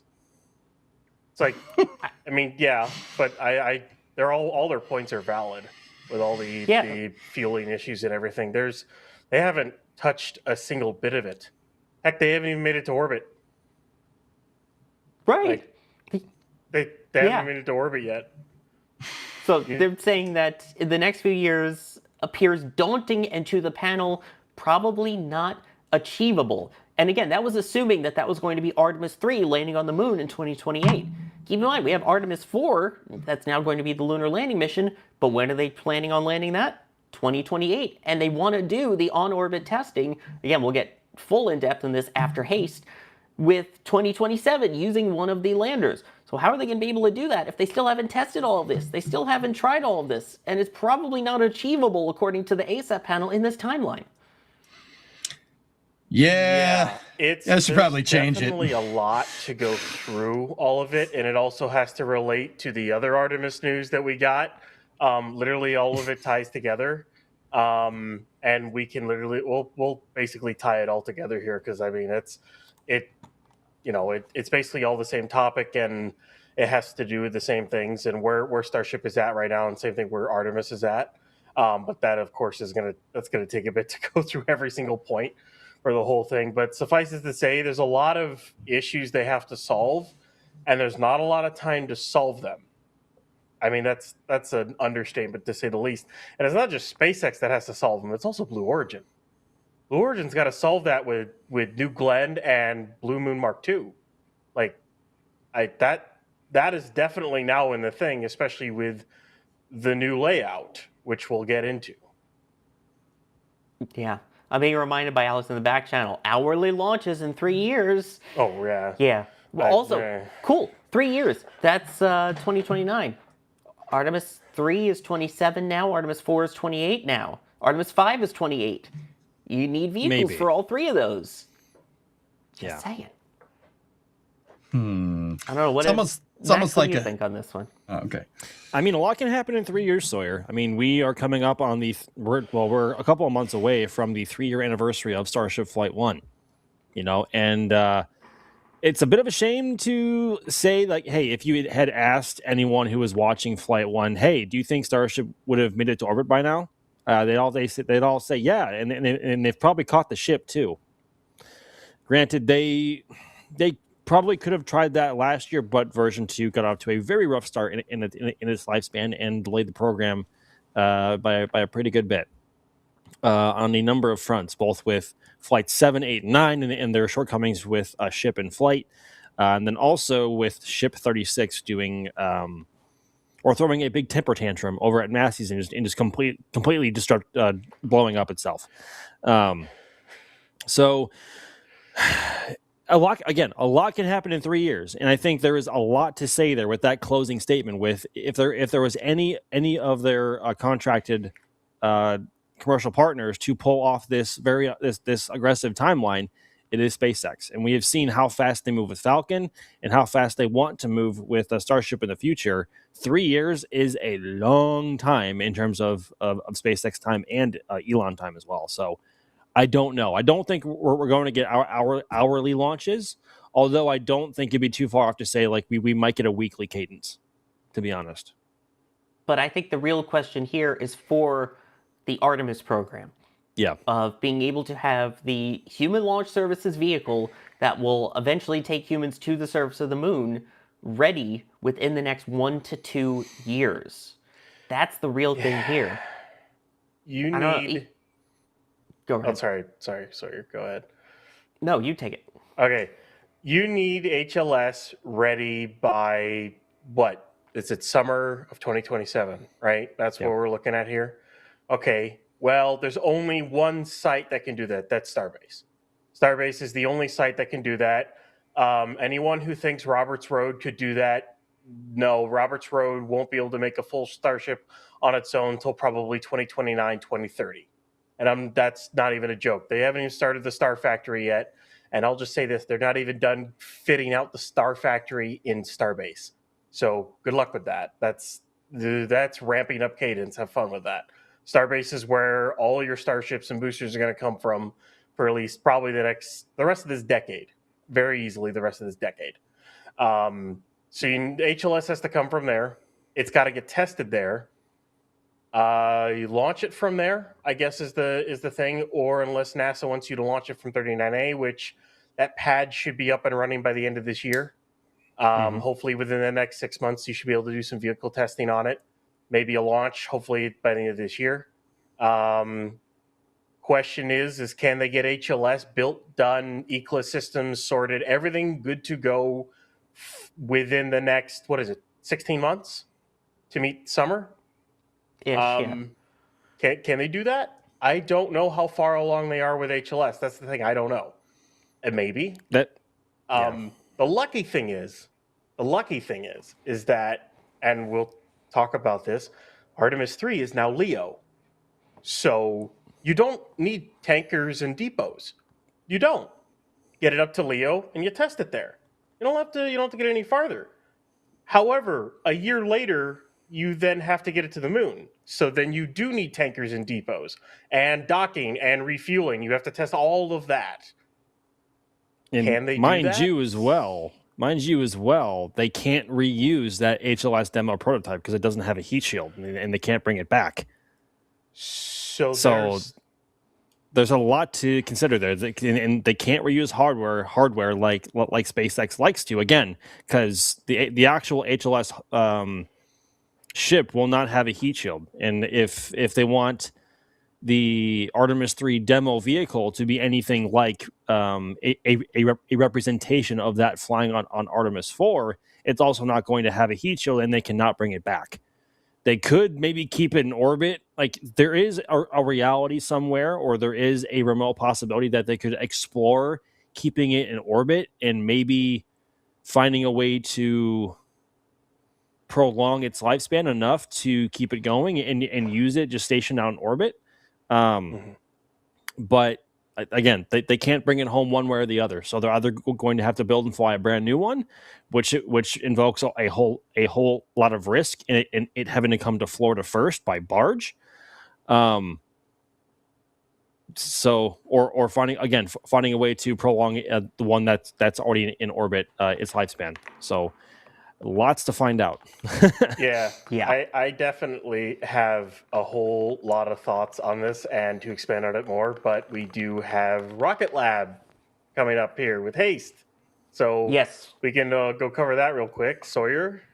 Yes, we will resume this conversation post-haste. Yes. Get it? Because it's post-haste also fast.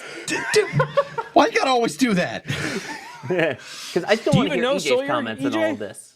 Oh, I have stuff to say. Don't you worry. That's why I want to hear all that. I have stuff to say. In the meantime, we have HASTE, which is Rocket Lab's sort of suborbital launch programs that they do. So in addition to their normal orbital smallsat launches, they also do these HASTE missions, which are normally they're just like 8 or 9 minutes long, and that's the whole process. This one is actually a little bit different even.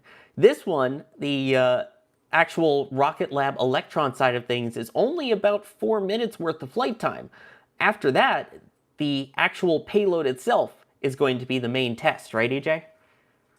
Yeah, they're testing a hypersonic demonstrator here. Jay, I don't know if we could pull those pictures. Oh, yeah. Look at that thing. Yeah. Oh, man. That is a hypersonic test demonstrator. So yeah, that thing's gonna fly real fast here in a second. Hopefully. So pointy end. Very pointy end. Oh yeah, it's very pointy. Yeah, it has to be more pointy than this. That looks, Where is this pointy end up? It looks like an aerial torpedo, kind of like fins. We are 3 minutes and counting. At this time, the 3-warp procedure is in effect. From now on, there should be no red flags on your critical LCCs. VCON LD on countdown.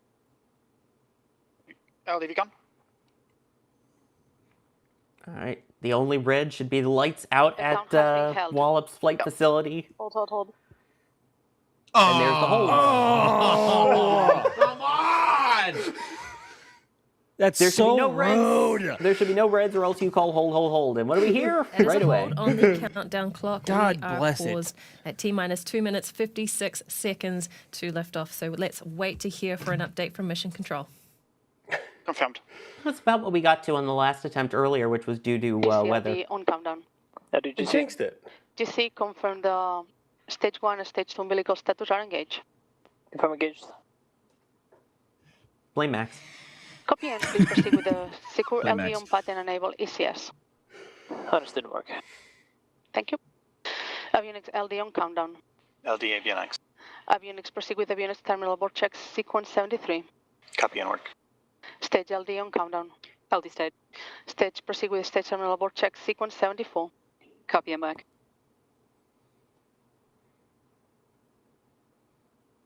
Vehicles on They're external going power. through the abort contingencies here.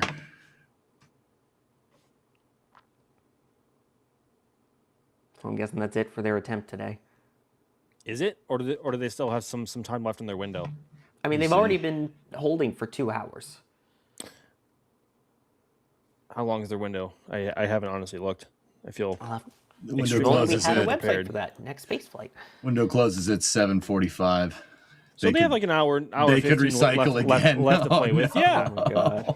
they could probably get they could probably get one more attempt off tonight, assuming it's a weather issue. We'll see. Waiting here But what the actual it's also, was. I think it's also worth mentioning really quick that this is the very first HASTE mission that SpaceX has been publicizing. Every other one before this has been treated with a bunch or a Rocket Lab. Rocket Lab. Rocket Lab. Oh, did I say Like, SpaceX? Like me with Dreamliner. Did I say It's fine. Did I say? Oh God. He said SpaceX. Okay. LD stage Rewind. LD stage countdown. Stage LD. That's the stage terminal abort checks complete. Copy, thank you.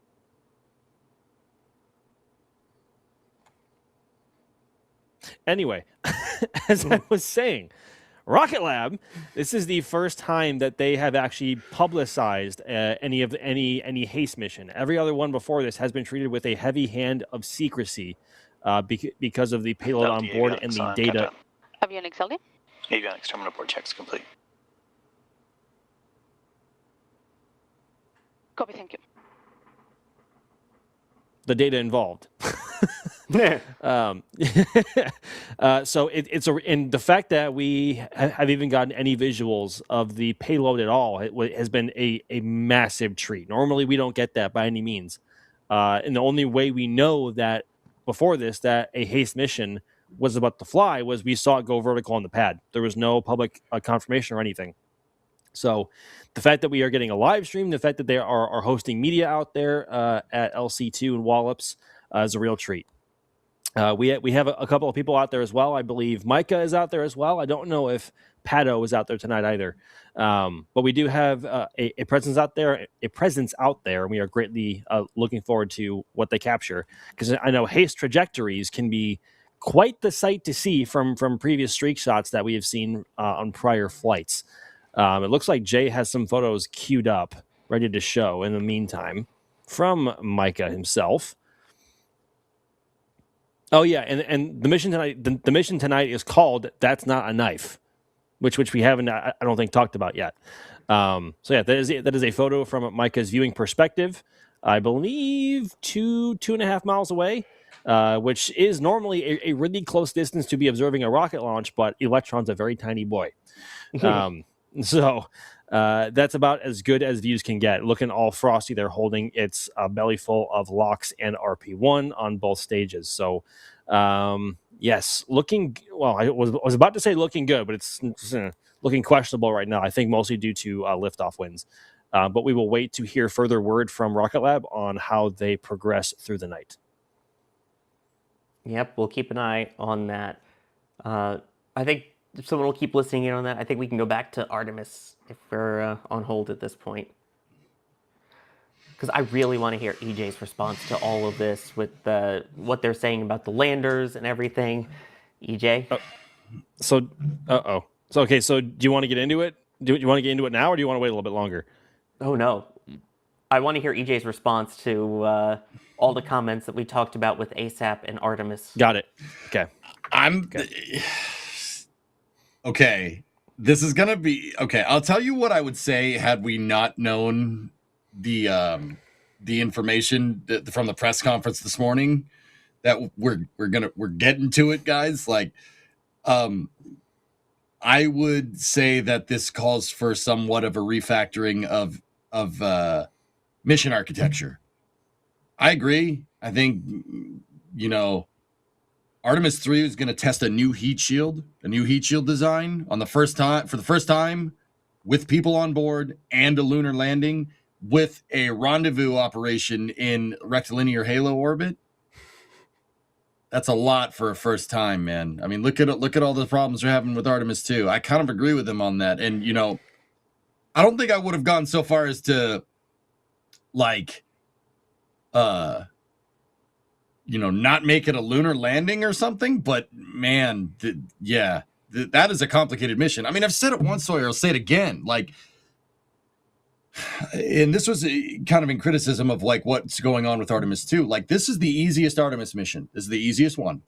Every single subsequent Artemis mission is going to get a like 2 or 3-fold factor of difficulty more every subsequent mission. And they're just going to get more and more difficult as we go further back to the moon. So, I'm kind of with ASAP on this one, dude. Like, I'm with him. That's not the worst idea. Especially considering like the gaps in launch cadence between, Artemis 2 and Artemis 3 with the plans that, they had past tense now. I think that, I'm kind of with him. The whole thing points to refactoring your SLS mission cadence and mission architecture, and launch vehicle architecture as well, as we'll see here in a moment. Yeah, which, speaking of in a moment, Haste has reset the clock to 25 minutes from now. So we'll be interrupted by that again. But a couple of comments that I saw. We will, won't we? It's going to happen. Yeah. We're going to be in the middle of a heated discussion. It's going to be like, Haste is launching. It's like, no! It's like, wait, hold that thought. Stop! Yeah. Stop it, Haste! Jimmy James, by the way, saying an interesting point. They argue NASA needs to focus on their own issues. Gwen made it clear SpaceX wouldn't be the cause for delay. I think that given the press conference that we heard from NASA this morning, With the information that we got this morning regarding the new targeted flight cadence and plans moving forward with SLS, it doesn't seem like SLS is going to be the bottleneck anymore. Yeah, I don't think. Or at least that's the goal. Ooh. Yeah, but I don't know if we want to get into that now, or if you have some more thoughts on the ASAP report, EJ. No, I guess all I'll say is that the ASAP report is pretty telling. And from what we're about to talk about next, it's clear that those words were heeded by people, by Jared Isaacman. So, I mean, Sawyer, are you ready to go? This is what we've been waiting for all day. Let me clear out the support, and then yes. Oh yeah, let's do this. Arvale saying, so first we had issues with hydrogen, then with helium. SLS doesn't have any lithium batteries, does it? It's got batteries. Doubt that. It's got batteries. They do have to replace them. That's part of the rollback procedures. Yes. They're replacing batteries and stuff. And they're taking cell phones with them. Oh, yeah. Anyway, Dowling saying, remember the lunar module was delayed during the Apollo program, so they used what they had ready to test, what they had, aka Apollo 8, around the moon. That's right. Again, that ties in really neatly to what we're about to talk about. And Rosebud asking, what would daily, much less hourly, launches do? I mean, I guess it's for the whole idea of being able to refill the on-orbit tanking, I guess, so that they can get more lunar missions in the future. And what would daily hourly launches do? They would make me very happy. That's what they would do. Yeah. Go ahead, Rye. The biggest issue with even daily launches of Starship is propellant. Right now, the ASU they're building at Starbase can do about 900 tons of LOX per day. That's one ASU. Granted, Lind, I think it's Lind. They can make ASUs that can do, like, I think it's 9,000 tons of LOX a day, 9,000 metric tons.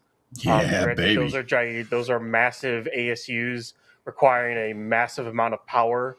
I do not know if SpaceX has a contract to build any of those, or what they're going to build at Slick 37, or for that matter, at Slick 39. But not only do you need that, but you also need a natural gas pipeline and liquefaction facilities to get methane. So I think the biggest issue for Starship flight cadence is going to be propellant. Remember, especially when you get into the Block 4, once they start making Gigabay, you're talking like 5,600 metric tons of prop per stack. maybe 6,000 tons of prop per stack. Like, that's a lot. Good. Have fun sourcing all that. That's all I'm gonna say. Yeah. Yeah. And Rosebud53 with a tip at tips.nasaspaceflight.com saying you want chat to stay on the subject, so can you please review existing questions before changing topics? We have. At least I feel like we have. Speaking of changing topics, it's time. I know a lot of people saying, wait, did I miss something big with Artemis happening? Yeah, there's something big with Artemis happening. Max? So I first want to say that we are incredibly grateful that this information came out on Friday morning and not at like 5 or 6 p.m. on a Friday when there was nobody to answer questions and we're getting ready to go live with the Flame Trench. So I think having that press conference this morning at 10 a.m. Eastern time was a wonderful thing to have because NASA admin Jared Eisenman was there. Amit was there, who is one of the, I can't remember his exact role. I'm so sorry. Is he deputy administrator? He's the deputy administrator. Deputy Amit administrator, and then oh my gosh, is that a right? Her name? What's her name again? Lori Glaze. I'm tired. Artemis program manager. Yes, they were all present at the press conference this morning, and they were all able to answer a whole bunch of questions from the press pool.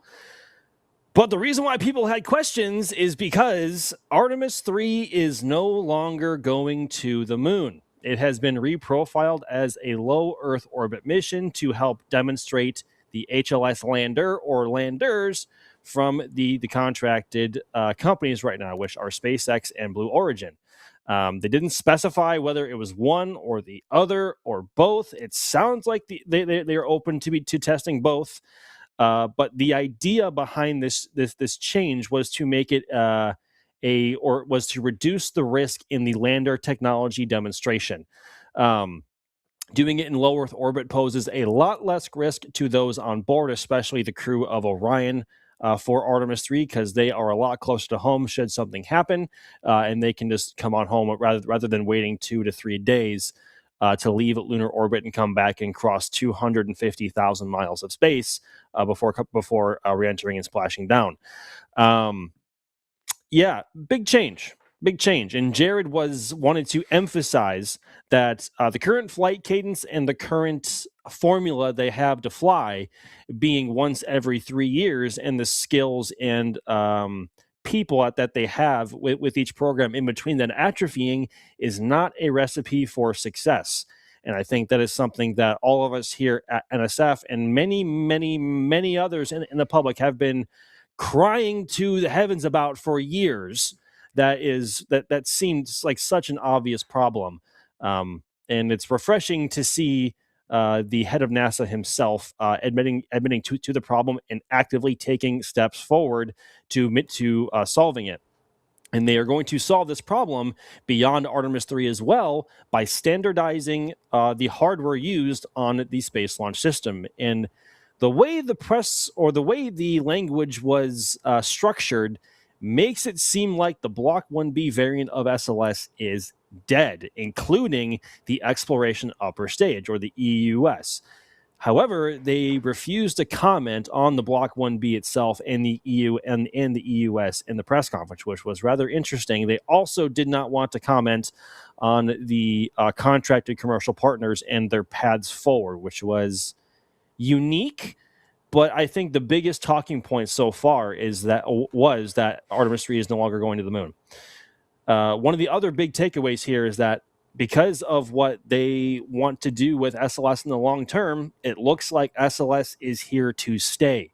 Beyond Artemis III, if the EOS is indeed canned, they're going to have to find a long-term solution, a long-term upper stage solution to carry Orion to the moon to rendezvous with their with their landers. So, yeah, lots to take in here, lots to digest. I know people have had a bunch of opinions on it.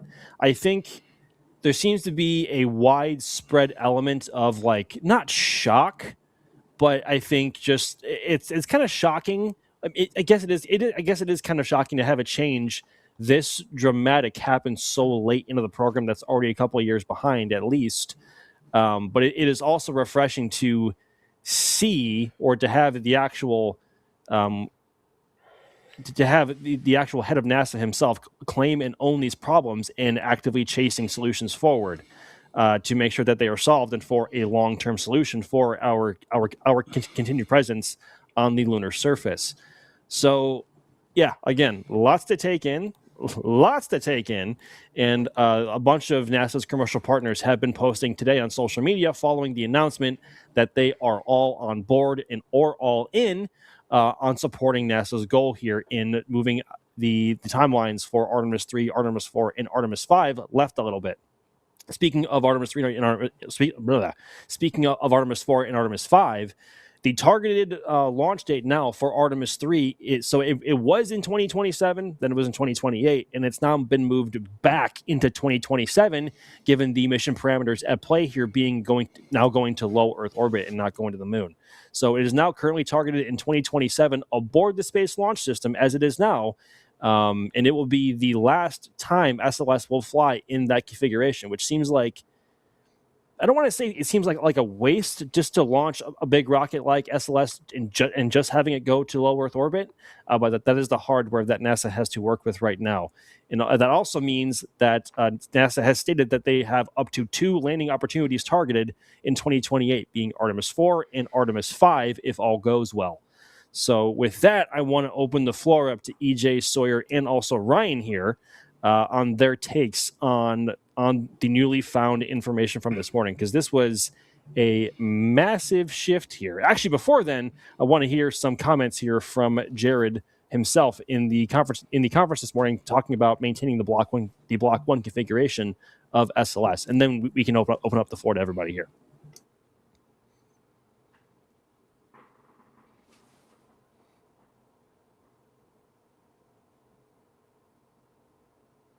Set up with an Apollo 8 and then going right to the moon. And that is again not a pathway to success. So what is the right way forward here? So first, today we're announcing a standardization of the SLS fleet to what we'll call essentially a near Block 1 configuration. So the idea is we want to reduce complexity to the greatest extent possible. We want to accelerate manufacturing, pull in the hardware, and increased launch rate, which obviously has a direct safety consideration to it as well. You get into a good rhythm, launching great frequency, you get that muscle memory. In order to do that, we need to rebuild and strengthen the workforce here at NASA. Now, this is directly in line with a workforce directive that I released several weeks ago. We have to rebuild core competencies.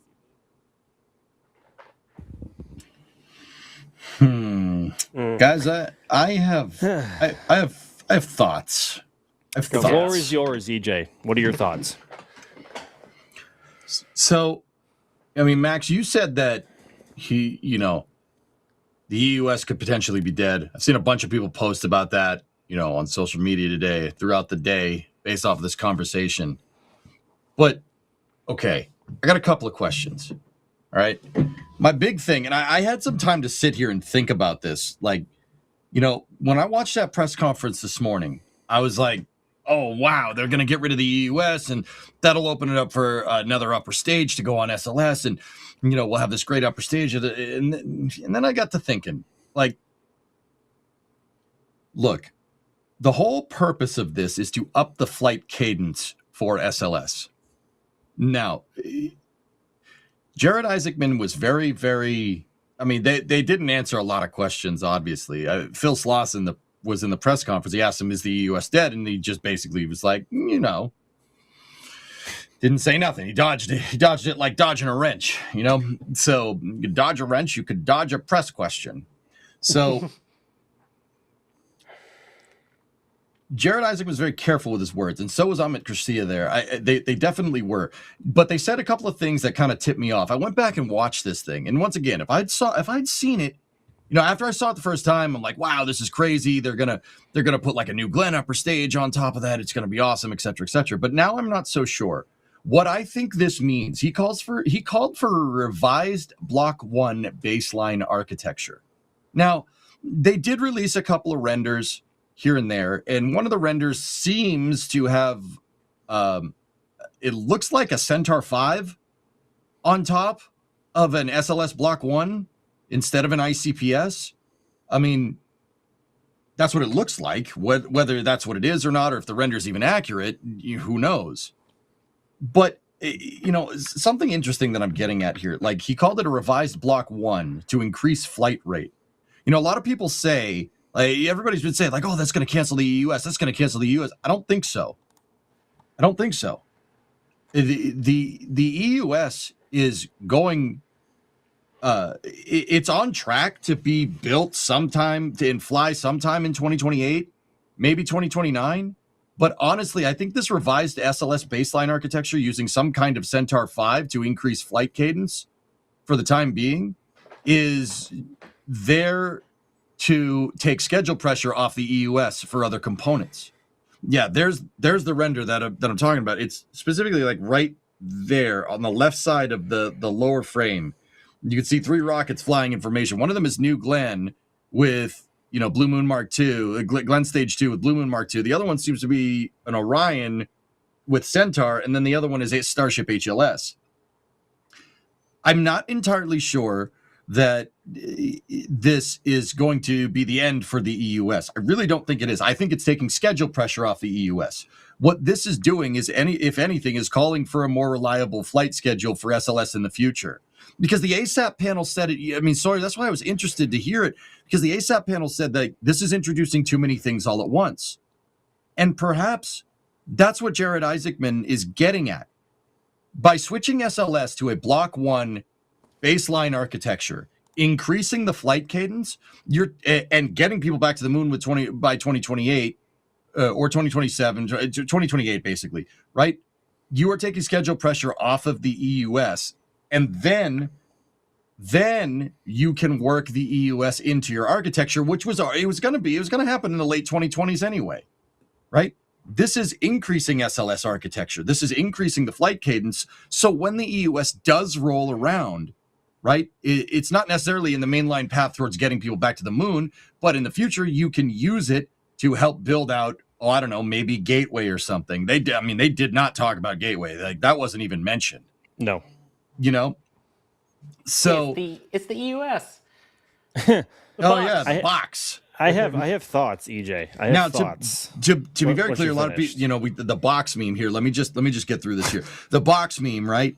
Like the LOX tank, the flight the flight article for the LOX tank for the EUS has been made, and the hydrogen tank is floating around somewhere. We've seen the domes and we've seen the forward skirts, and also the box. So they've started working on it, but it's still clearly a little ways out. Now, like, my thoughts behind this, Max, and like I said, I would have said something earlier this morning after I didn't kind of sit here and noodle on it. My thoughts are that, like, look, SLS is mandated by Congress. So is the EUS. That is part of it. Gateway is mandated by Congress. Now, unless Jared Isaacman thinks he can jump in there and be like, yo, we're canceling this. And Congress would be like, oh, yeah, less pork. All right, cool. I'm not so sure that's going to happen. What they would go for is more SLS flying, right? And more stakeholders involved. So, like, SLS flying with a Centaur 5 upper stage, that actually is better than the ICPS. Centaur 5 is you have way higher thrust to weight. It's capable of shooting Orion out there actually better than the ICPS out to the moon, right? And then the EUS comes down the pipe, and then you have a really, really, really strong SLS rocket to support your lunar base with commercial backing it up. I don't think that is the most unwise decision, So I don't think the EUS is dead. I think it's just kind of on hold, per se. Now, Gateway, I don't know.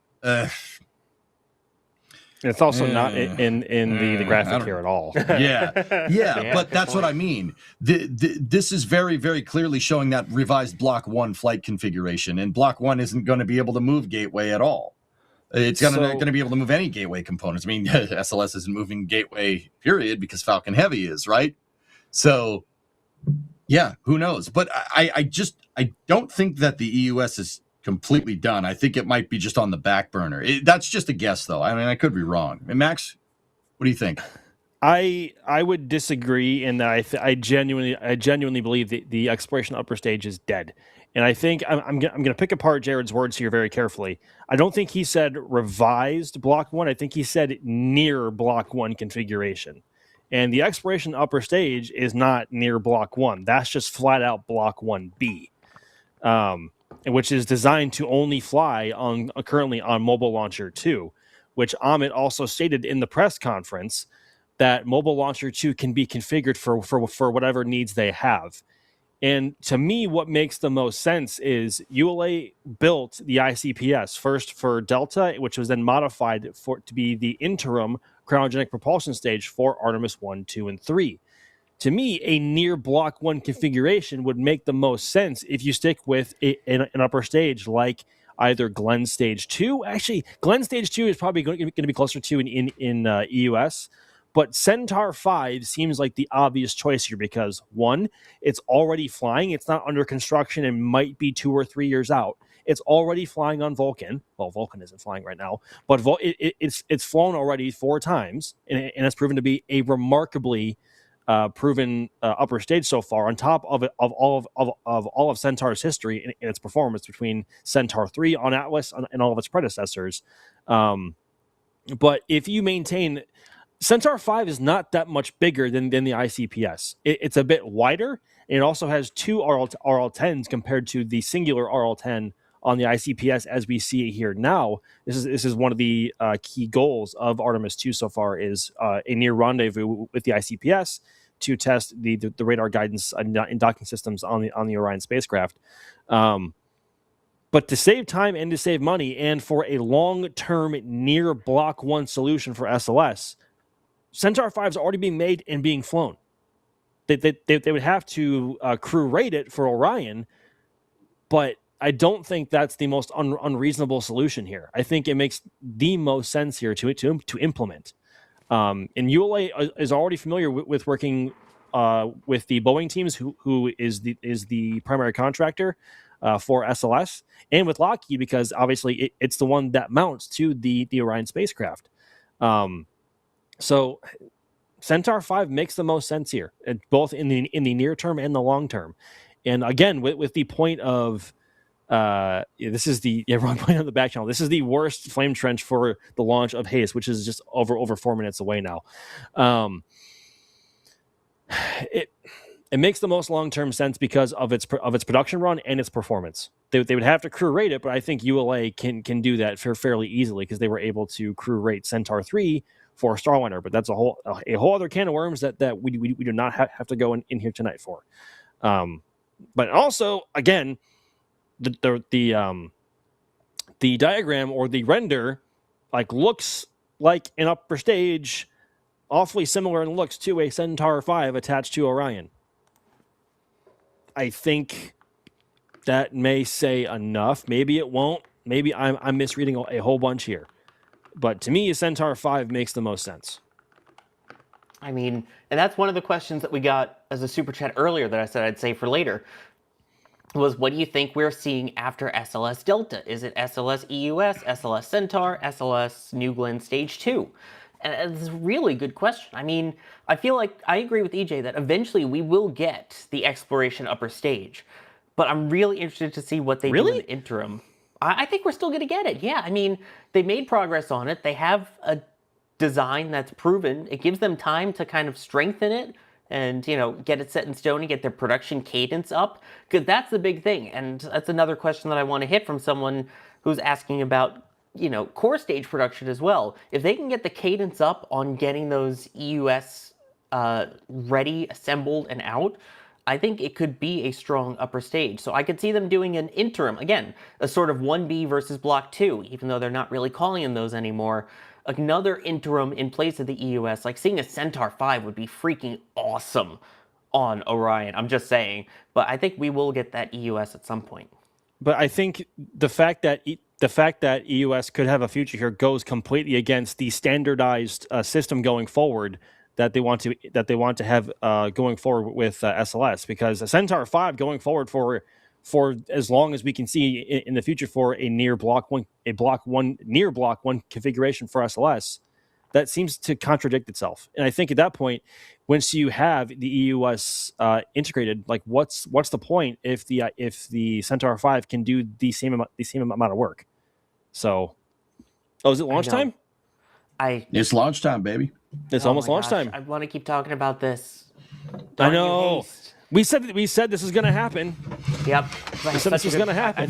I have a response I want to talk to you about that for sure. Okay. How I just want to say, how awesome is it though that we are like mildly annoyed that our topic, our conversation about rockets is being interrupted by a rocket launch.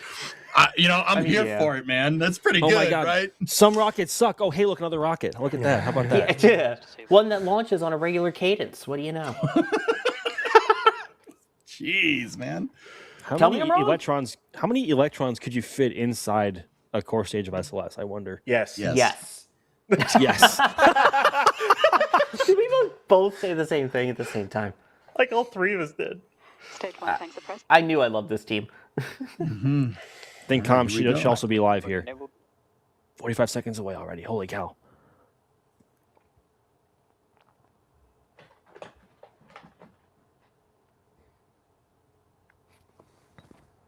$30 seconds. Mark.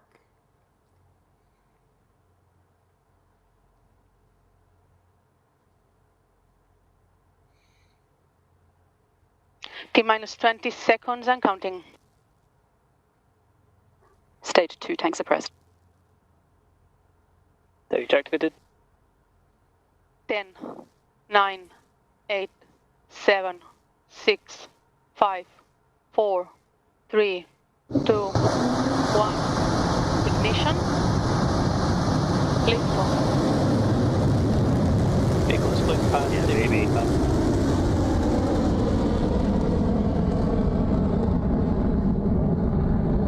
Beginning pitch over. God, she scoots, doesn't she? Good Lord. That is a quick liftoff. Absolutely. Yeah. And you can see there again, most of this is going to be a stage 1 flight. The whole point is really stage 2 is going to be that payload that they have. So there is no battery hot swap or anything on this flight. Well, that's not a knife. That is our HASTE rocket on your screen there with a textbook launch off the pad at LC2 on Wallops Island. It is kind of nice hearing them say that's not a knife with the Kiwi accent. Very akin HASTE to is climbing Crocodile Dundee. fast now at almost 900 kilometers an hour with an almost immediate pitch over to follow today's suborbital trajectory. I thought that was you talking, Sawyer. That's not a knife. That's HASTE, or that's Electron or something. I thought that was you for a second. That's not a knife. It is, again, so weird seeing the suborbital trajectory. You expect it to arc up more, but it is very much diagonal. And now it looks like through max Q here. It's a very aggressive pitch over maneuver. Oh, yeah. There's Max Q, which is Max's Twitter handle now, or X handle. Facts. And again, you see the plume expansion, just like we're used to seeing on Falcon 9. Picking up speed here really quickly. Not as much altitude, which again, expect for the suborbital at 30 kilometers up. What is that, 3,000 kilometers an hour? And climbing. Coming up on 2 minutes into flight.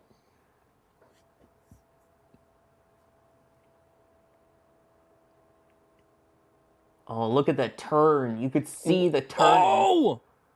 Look at the atmosphere horizon back there. The last bits of a sunset there. Look at that. Beautiful. Holy aggressive pitch over though. Oh my goodness. Yeah, look at that. Holy crap. Look at the plume and how turned it is for the steering.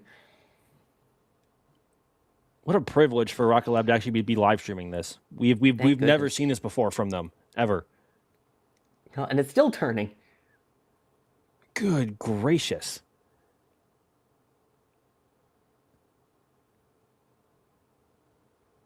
Two minutes, 40 seconds into flight. Is that the last of the onboard views that we're going to get? It could be. They did say that we likely would not have coverage of Miko. Should have a call out though. Right? Maybe. Maybe not. I don't know.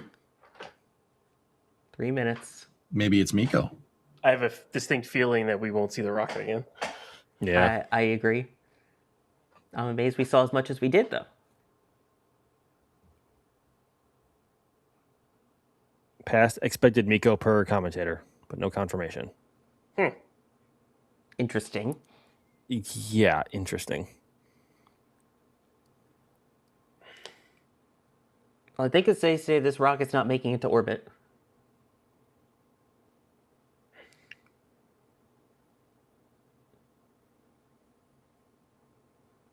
I think is that it? I don't know if we can hear what they're saying. Yeah. Guys, I see a lot of people in mission control putting their hands on their mouth. That's not. I don't know. I'm just saying.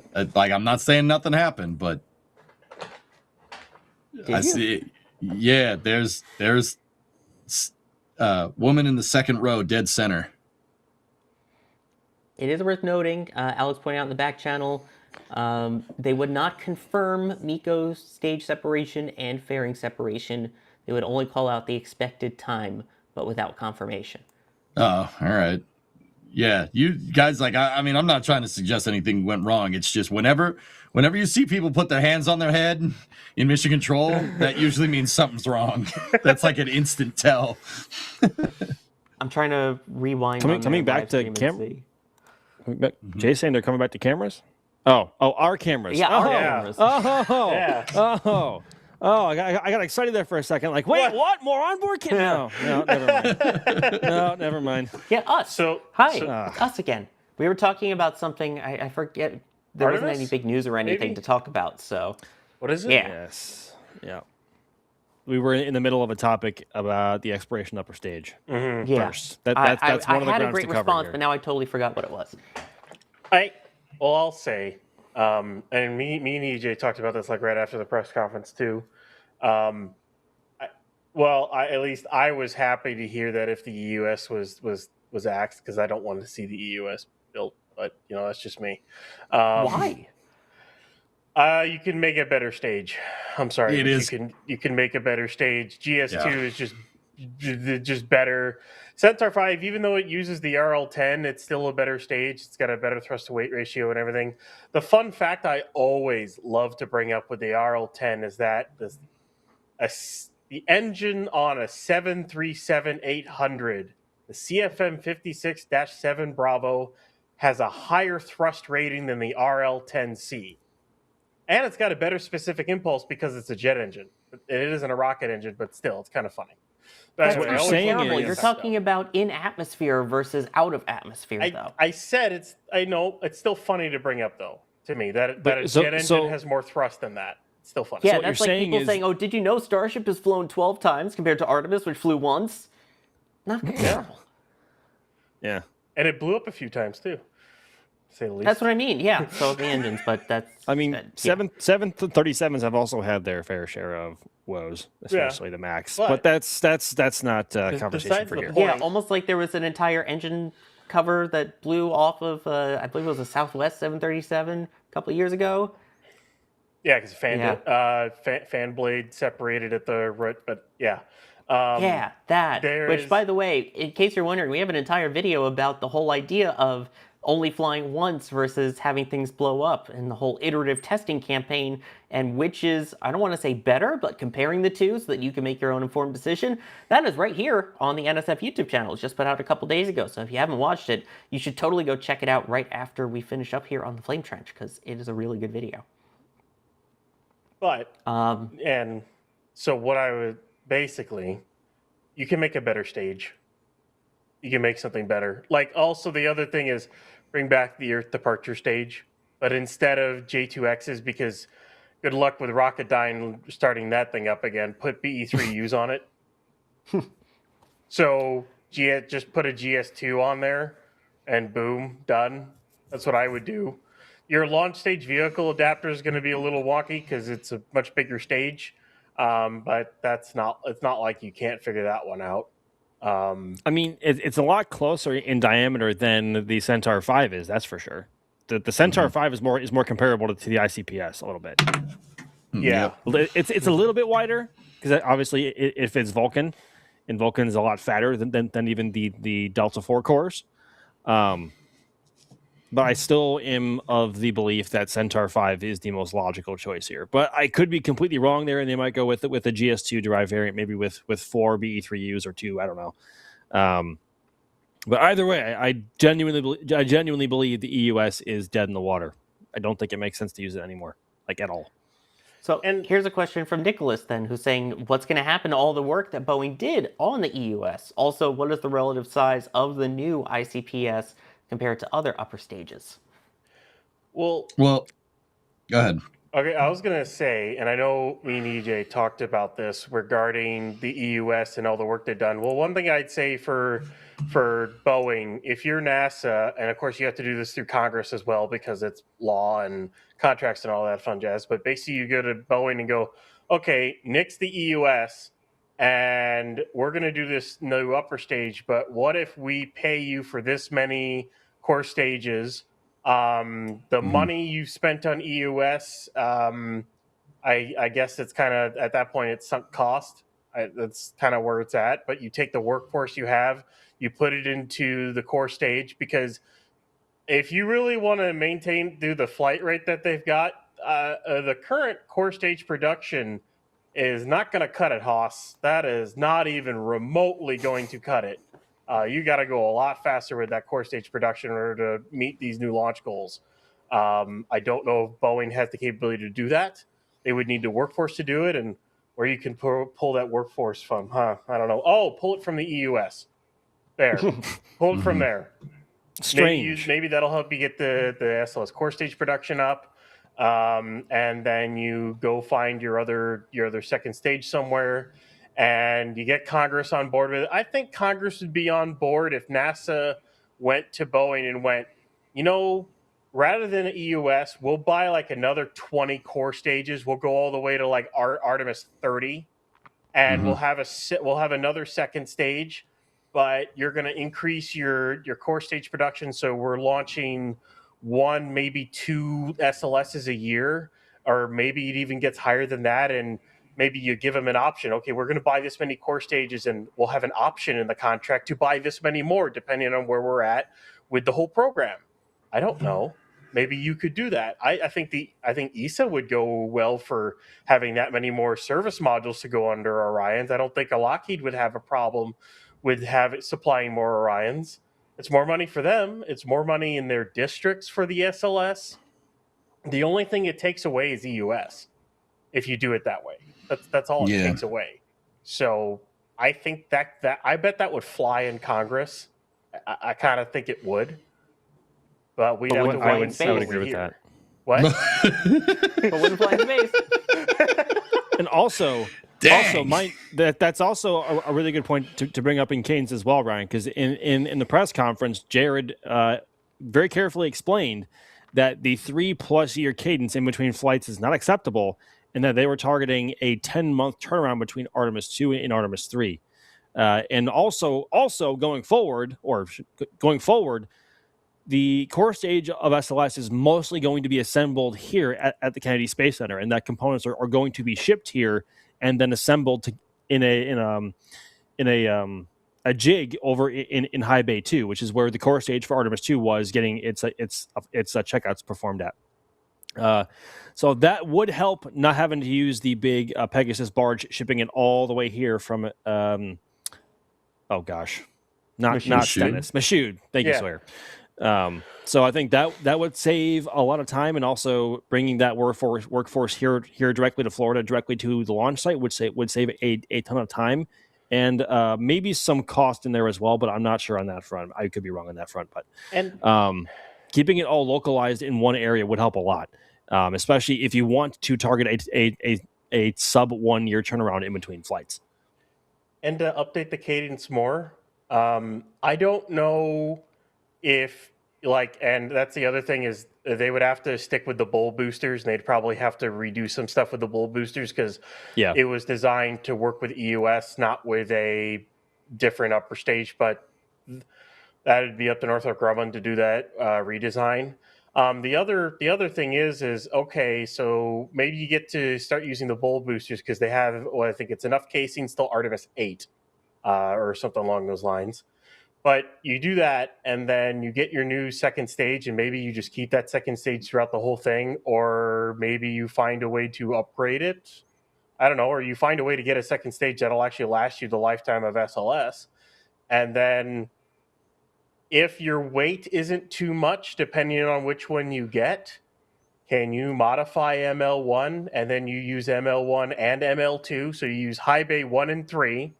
And then you use high bay 2 and 4 for core stage production. So you use the whole VAB. Use the whole thing. If you really want to up your cadence, use all 4 high bays that you have. Use them. It's not the most unreasonable possibility or probability. You don't have 39A to use anymore, unfortunately. Nope. You don't have to use that, so you can't use that type of cadence. So all you've got is 39B to use. But I mean, heck, you'd swap out MLs every time and up your cadence. Is that impossible? No. Could they do that? I think they could. If they really put their mind to it, I bet they could. And they already said in the press conference as well that Mobile Launcher 2 can already be outfitted for whatever purposes or needs that they have, despite it currently being configured for the exploration upper stage. So, yeah, lots to digest here and lots to kind of sit on and think about for future operations. But I think overall, this lays a much better ground structure for long-term viability for the Artemis program, which we were so worried about, especially on the front of SLS for a very long time. But this update, or the update from this morning, I think, made it very clear that SLS is not going anywhere. It is here to stay, which we were all contemplating about it being canceled after Artemis II or even Artemis III, especially after the ICPS was done being used, and the whole program would have been a big question mark. But this answers that question mark. So SLS is going to be sticking around for quite a long time. You know, I don't know why I just thought of this, and EJ, Max, and Hello? Sawyer, I don't. I think you probably have something to say to this. If you're going to increase the flight rate, because you remember what is basically got nixed because they didn't have the flight rate? Cargo SLS. Oh, God. Oh, man. You could bring it back. That was Block 2, wasn't it? Yeah, they had a Block 1 cargo variant, I think, as well, with a smaller variant. Oh, yeah. 1B, I think, also had it, yeah. Yes. The funny thing is, and I bet people would bring this up, is like, oh, you're going to fly this really, really expensive rocket again, and then you go, oh, but there's Starship. And it's like, okay, well, once you get this far into SLS, but then Starship is really going, then again, you raise the question, what's the point of SLS? Plus, once you get 9X4 going. So I guess it raises a whole bunch of other questions, too. Alex pointing out in the back channel as well, Centaur already has fairings for it. Or Centaur 5 already has payload fairings that it can use. There you go. Stick a Centaur 5 with its payload, with the Falcon payload fairings on SLS. Oh, stop it. Stop it. Why would you say that? If Centaur 5 is crew rated yet? It is not. Centaur 3 is, but Centaur 5 currently is not. I'm sorry I had to do it. There is the old architecture for deep space exploration. Oh my goodness, I haven't seen this graphic in years. Hey, 5-meter that fairing. block. Yep. Anyway, there were a couple of questions related to the cadence, though, and I want to hit both of them. The first one was Mighty Unlikely saying, consider Jared's increased cadence. How many core stages are being built? Given this is a taxpayer-funded program, is there inventory accountability? NASA plans assume faster builds.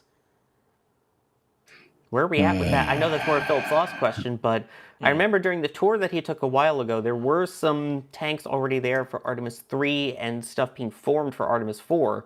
But if they're trying to pick up this cadence to be able to have 3 SLS launches in the next 2 years, the parts are there. Stuff there. The parts are there, Sawyer. They're there. It's just, putting them together. Yeah. So, yeah, put them together. I'd like to add, you guys were talking about architecture. Like, they don't build the core stage in High Bay 2 in the VAB. All the main structural components in the MPS, so the hydrogen tank, the inner tank, forward skirt, locks, and the MPS are all fabricated in Michoud. Yeah. And then they roll. The MPS comes to the Cape, And inside of the former ISS processing facility, which is part of the operations and checkout complex, they assemble the MPS in a clean room environment that was, like I said, once it was used to assemble the space station modules. It's called the SSPF, Space Station Processing Facility.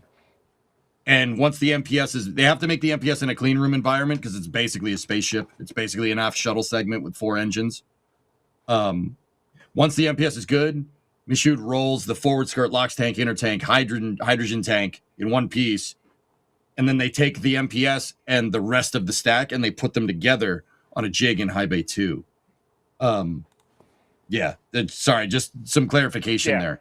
But also, guys, like, I think that this stage, the EOS might not be dead. It might be dead. It might not. But either way, I think this is playing towards more long-term SLS viability. And SLS makes more sense in the long term if you eventually give it a higher energy upper stage, like an EDS or even the EUS. I prefer the Earth departure stage, but the EUS is good.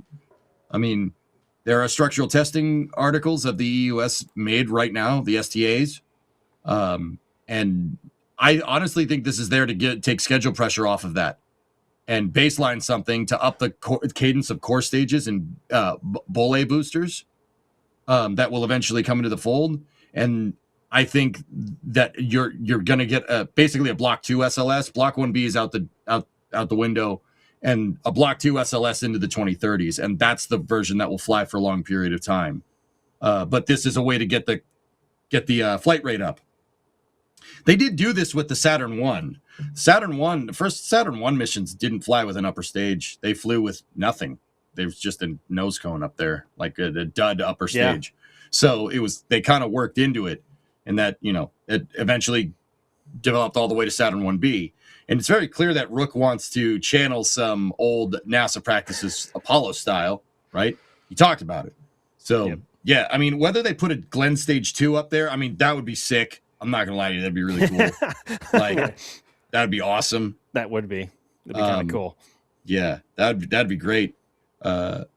Personally, I have a wild theory, dudes. Like, I think that after they're done using ML1 and switch to this newer, uprated SLS in the future, that new Glenn 9x4 is going to take ML1 and they're going to launch it out of High Bay 1 in the VAB. But that's just, I don't know. That's just a fan. That's just a fan theory.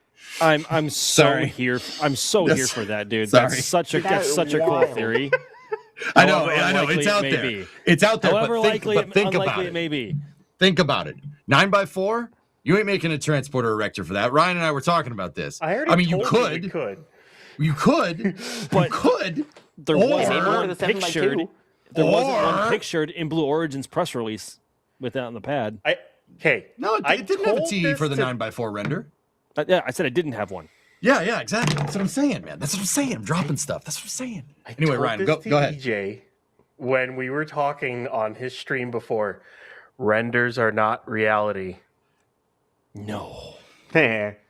Not wrong. Not That's wrong. why I told him. Yeah. Say it ain't so.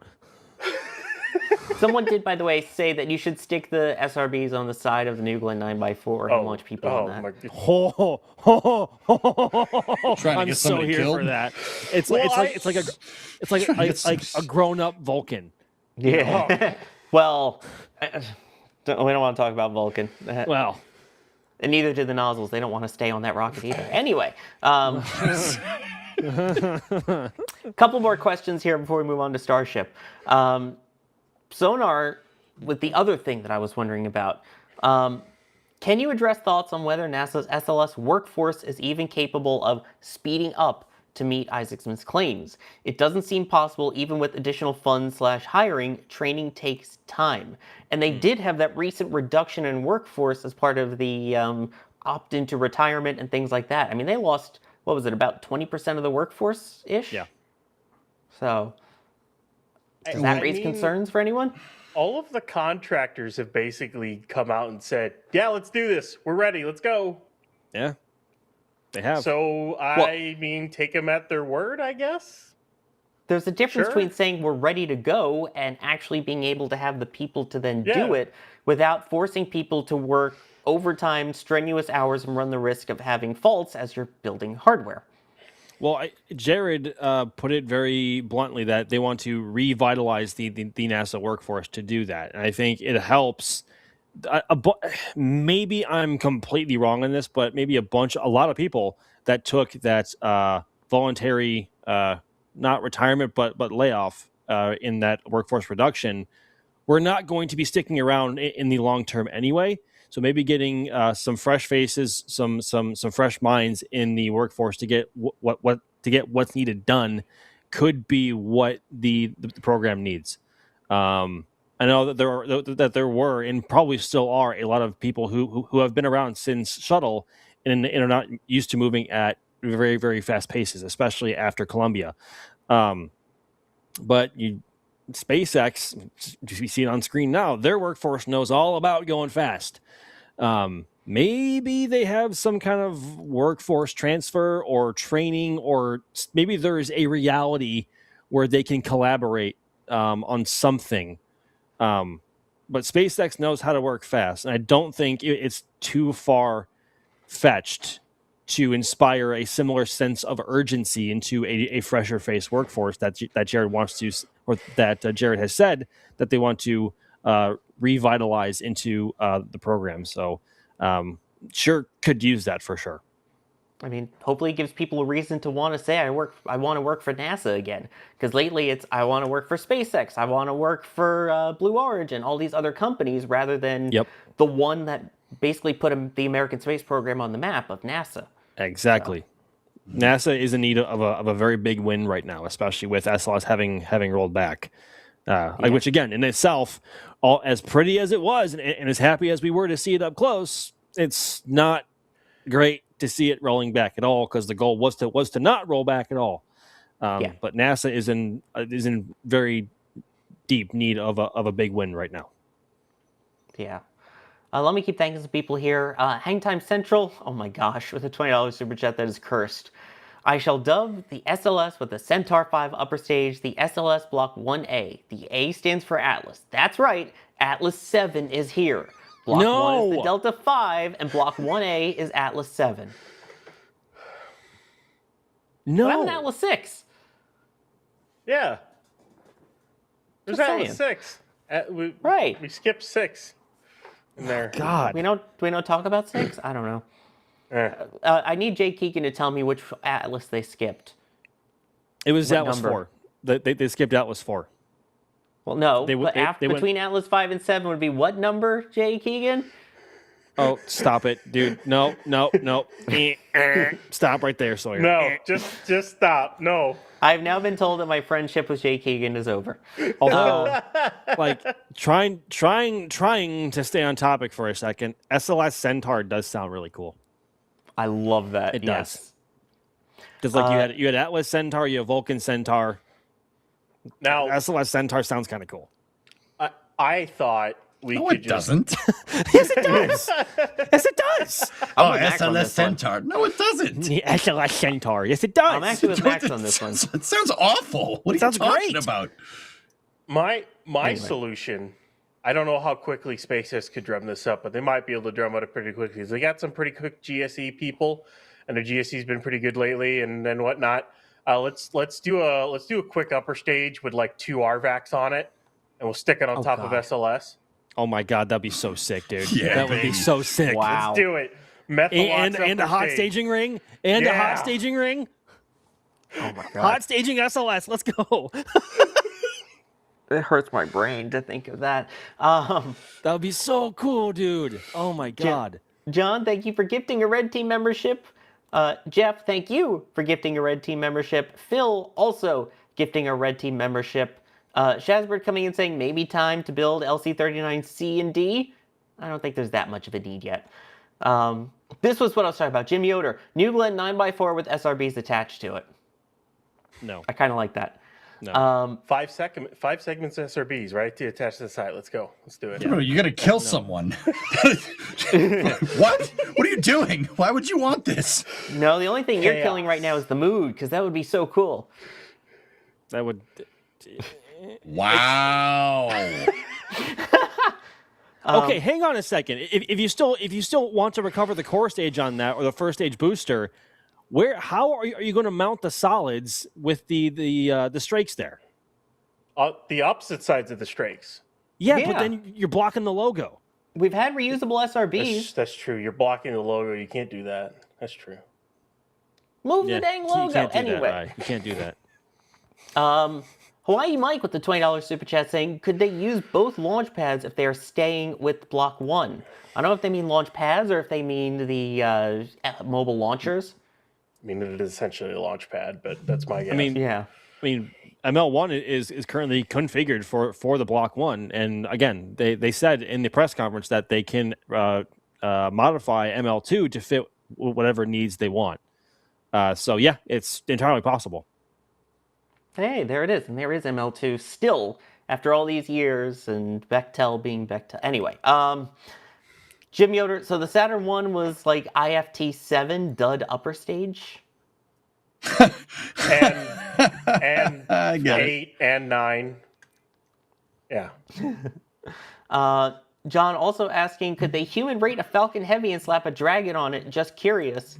The Bryden stack. I was going to say, it had been thought about, but also with basically SpaceX saying we're going to retire the whole Dragon fleet and move everything over to Starship, I don't think they would start crew rating it now. Gray Dragon. Although we still may see Falcon Heavy launch the Dragon deorbit vehicle. True. Falcon Heavy launched the Dragon deorbit vehicle, so we may still see Falcon Heavy launch a Dragon of sorts at some point. The USDV, you mean, right? Yes. Yes. USD orbit vehicle. That'll I got you. Sorry, cool. Yes. That'll So look that pretty would be sick, like that would be a one-off occurrence, and that would be like one of the most wicked rocket stacks we'd ever see. Ever. It'd be so cool. Yeah. And then Saling with the $10 super chat saying, what reports I can find, Artemis III hardware is in final checkouts, core stage has its engines, ICPS is at the Cape. I think they would not move up the schedule without checking the hardware. Talk about that to SpaceX with Starship. They still move stuff up without the hardware. Ryan, where are we at, by the way, with Starship? Oh, hey, Starship. Yeah, Ship 39 finally, after sitting in Mega Bay 2 forever, finally rolled out to Massey's. And yeah, I know everyone is asking, why is it on the static fire stand? Well, there's a couple of reasons why. Well, one, the old ship cryo stand is currently being used by Ship 39.1, and they're not done testing that yet. And the other ship, it's kind of like a cryo, it's a crab stand, but it's being set up for thrust rams, is not ready yet. And SpaceX wants to get test data out of 39. So rather than have it sit in the bay for another 2 weeks, they're rolling it out, and it's hooked up to the truss structure that's at Massey's.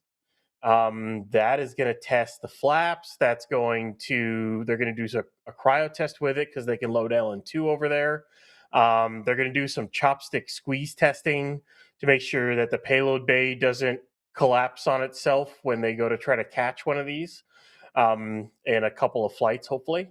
And then on top of that, they may even use it to commission the new Massey's tank farm, which I know we mentioned Ship 36 earlier, but I don't really think 36 had that much to do with any delays with the Starship program per se, maybe like by a month on the last 2 flights, but they've been taking their time testing Block 3, going through the ringer. They have made 3 separate large test tanks, as well as like 3 or 4 transfer tube test tanks for booster.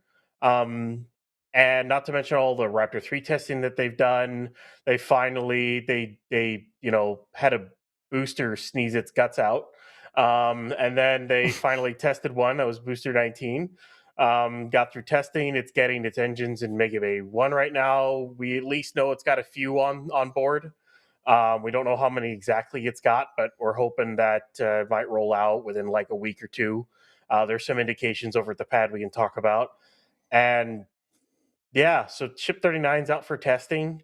And it kind of goes in with Artemis there too, is this stack, especially this flight, has to work because SpaceX needs to get their cadence up, and they need to figure out Block 3 so they can figure out HLS, so they can meet the new Artemis III timeline. But luckily, it's only to Leo and not like, you don't need a depot or tanker yet. They'll need that for Artemis IV. But yeah, finally progress. And not only that, there's a lot of cool changes on this ship. Mm-hmm. I know me and EJ were geeking out over the heat shield looks and everything like that. Also some cool design changes. They've moved the domes on this ship, so it's about like 100 tons more propellant, maybe a little bit more here and there on it. But yeah, it's nice to finally see it out and testing. I forgot what it was like to see a ship at Massey's. It was a span of 211 days between Ship 38's cryo at Massey's and Ship 39 arriving. It's a long time. Wait, did you guys have a combustion byproduct without me?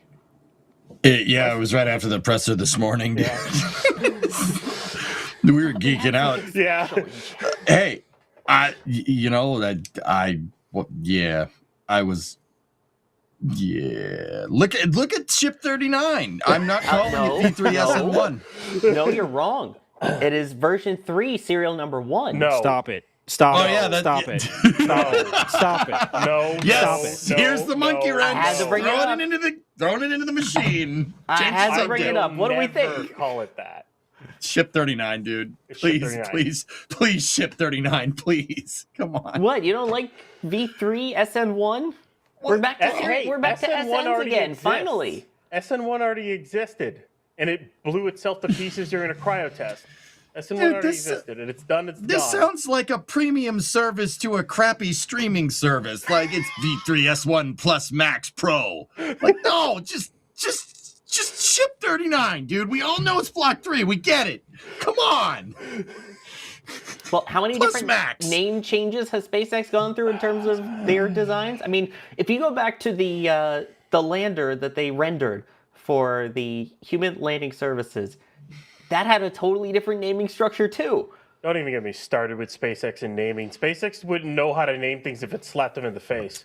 I'm sorry. Hey, they iterate on the names too, all right, in their defense. But also, which reminder, iterative design video out now on the NSF YouTube channel. You should check it out. I mean, Falcon ABP. 9, version 1, 1.1, 1.2, like full thrust, 1.2, then full block, thrust, block 4. 4, block 5, which we're probably like block 6 now, but they don't call it that. Like, okay, all right.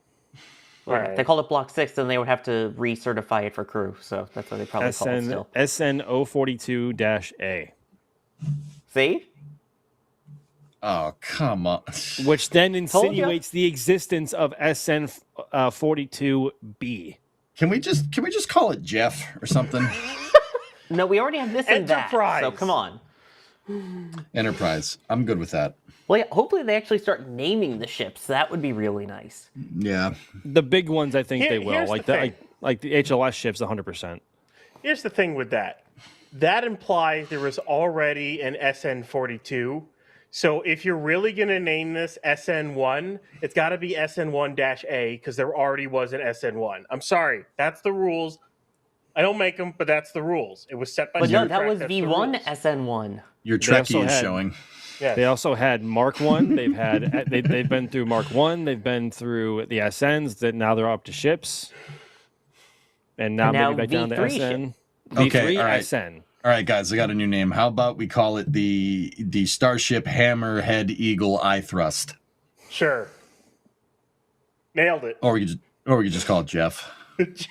Wait. Let's call it Jeff. You don't, but then you can't.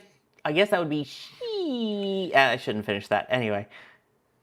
Do you get the reference there, Sawyer? The No, I do Hammerhead not. Eagle Eye Thrust. I do what? Not.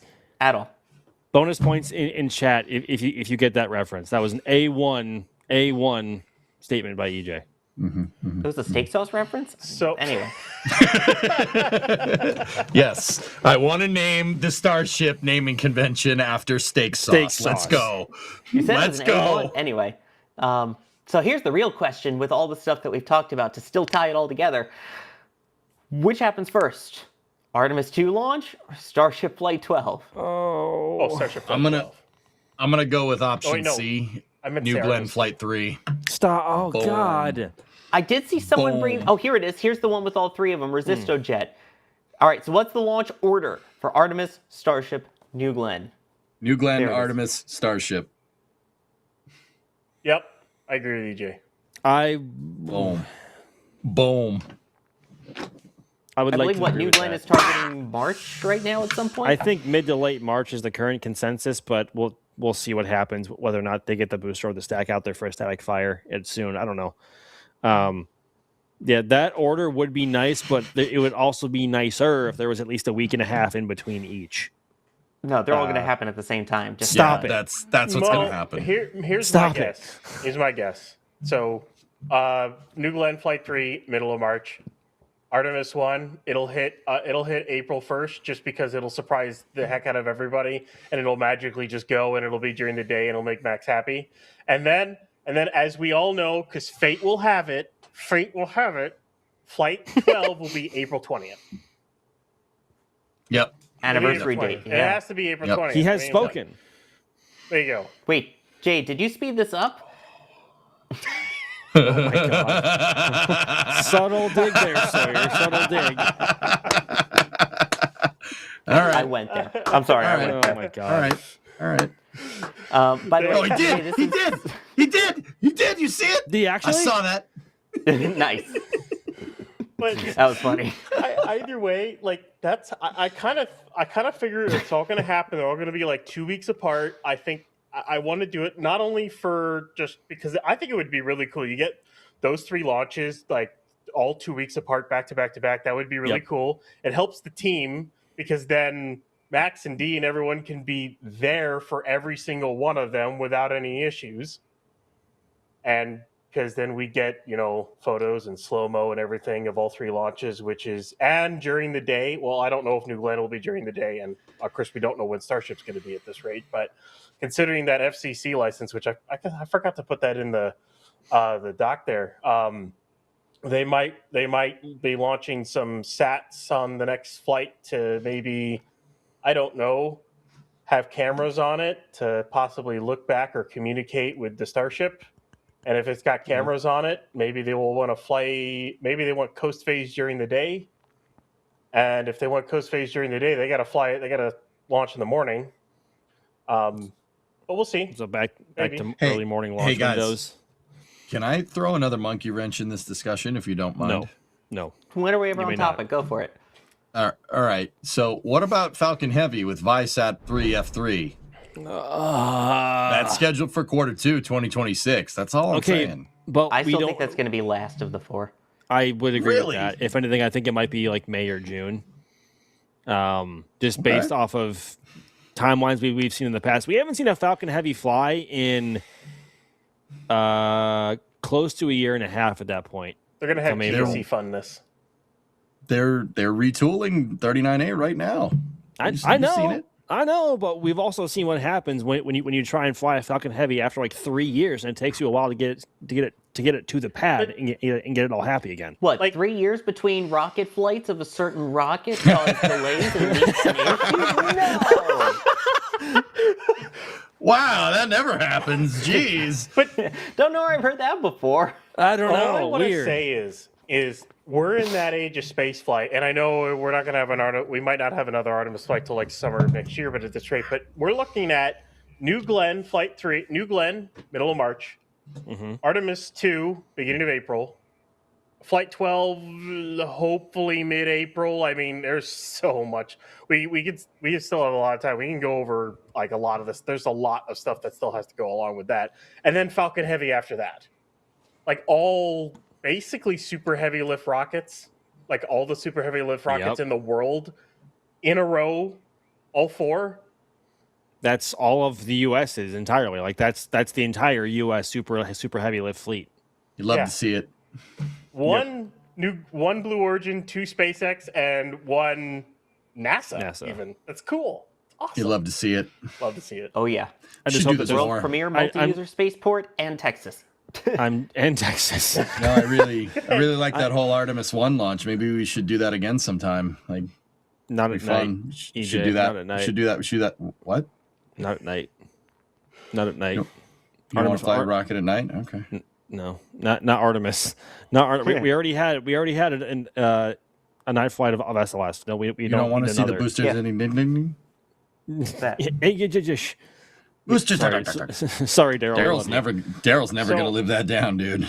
And fun fact, Daryl watches some of the NSF stuff. I've talked with him crap. about it. I'm sorry, man. Wait, what? I'm sorry for bringing it up.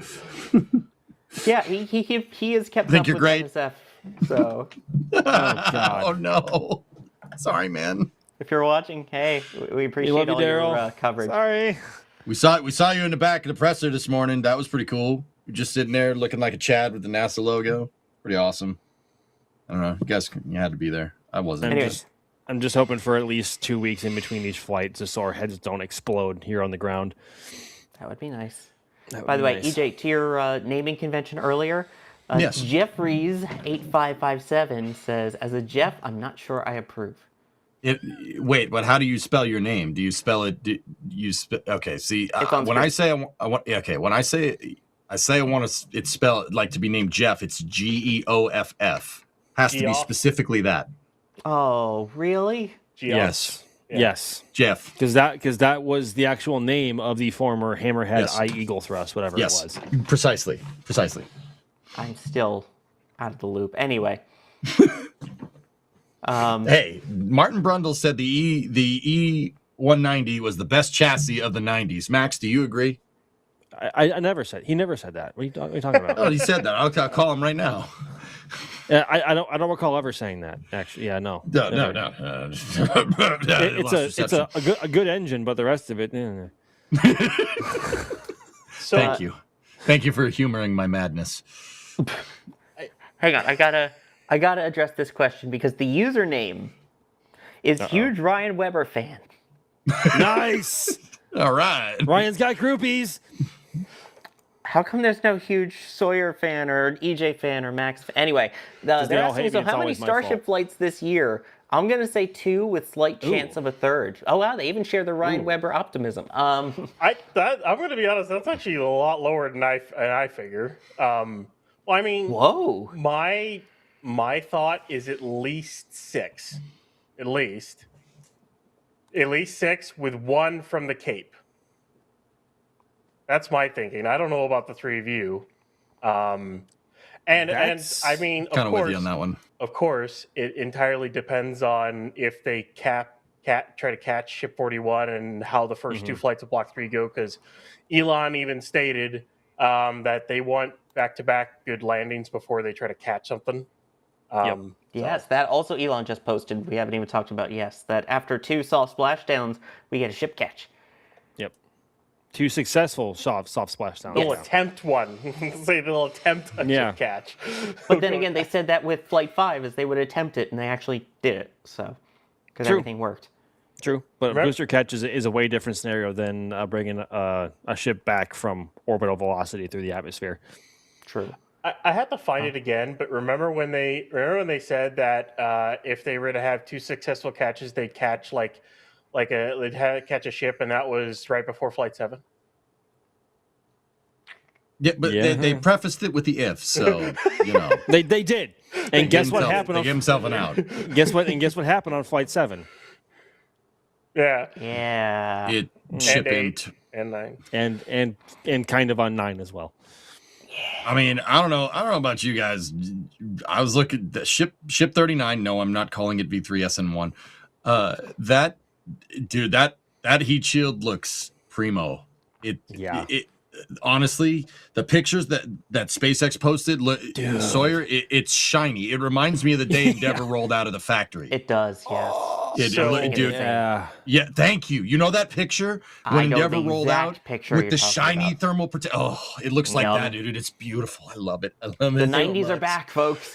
It's also really strange because there's no intentionally missing tiles on this ship either. They're done with that. It's a full heat shield through and through.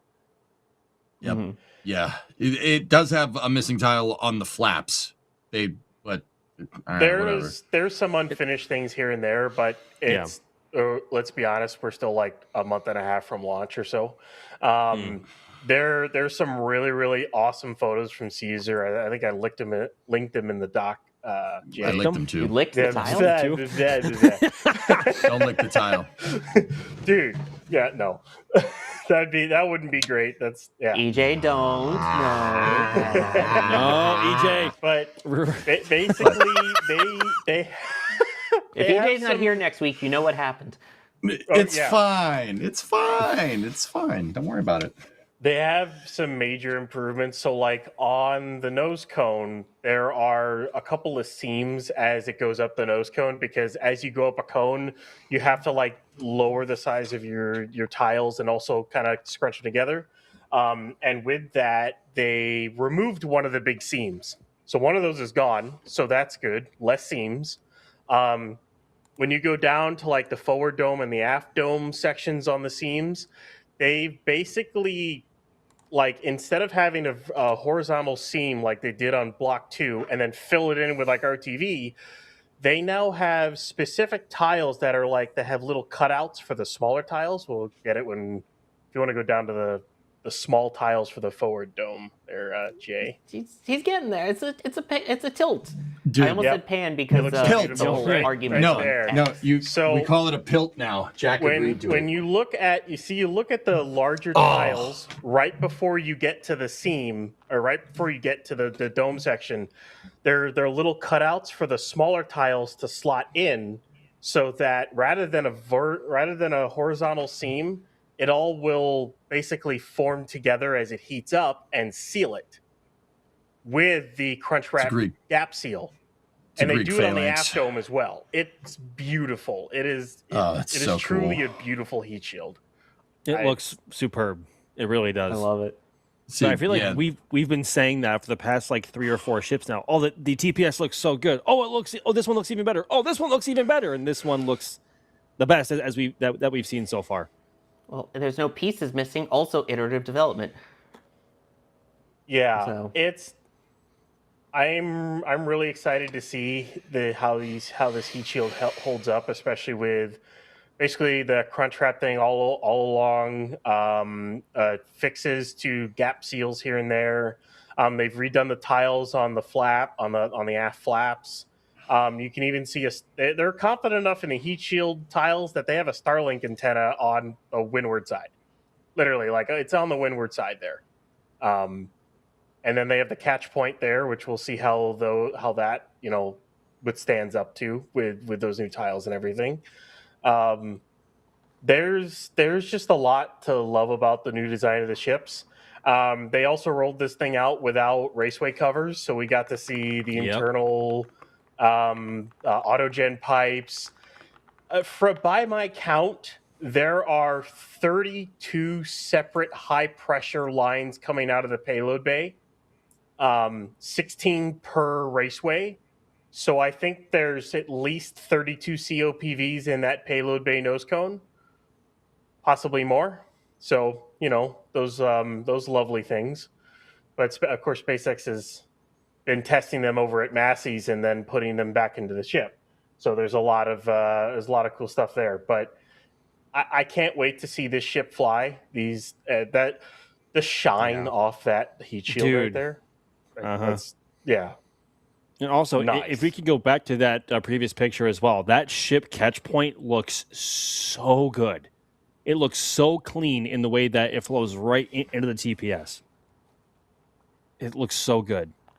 So good. Yeah. And also, I think that little bump there, that little like square bump in the heat shield looks like probably a Starlink dish, but I could be wrong on that front. Is it? A Starlink dish. The bump right there is a Starlink dish, and then below that is the catch pin. Yep. That looks so good. Oh my God.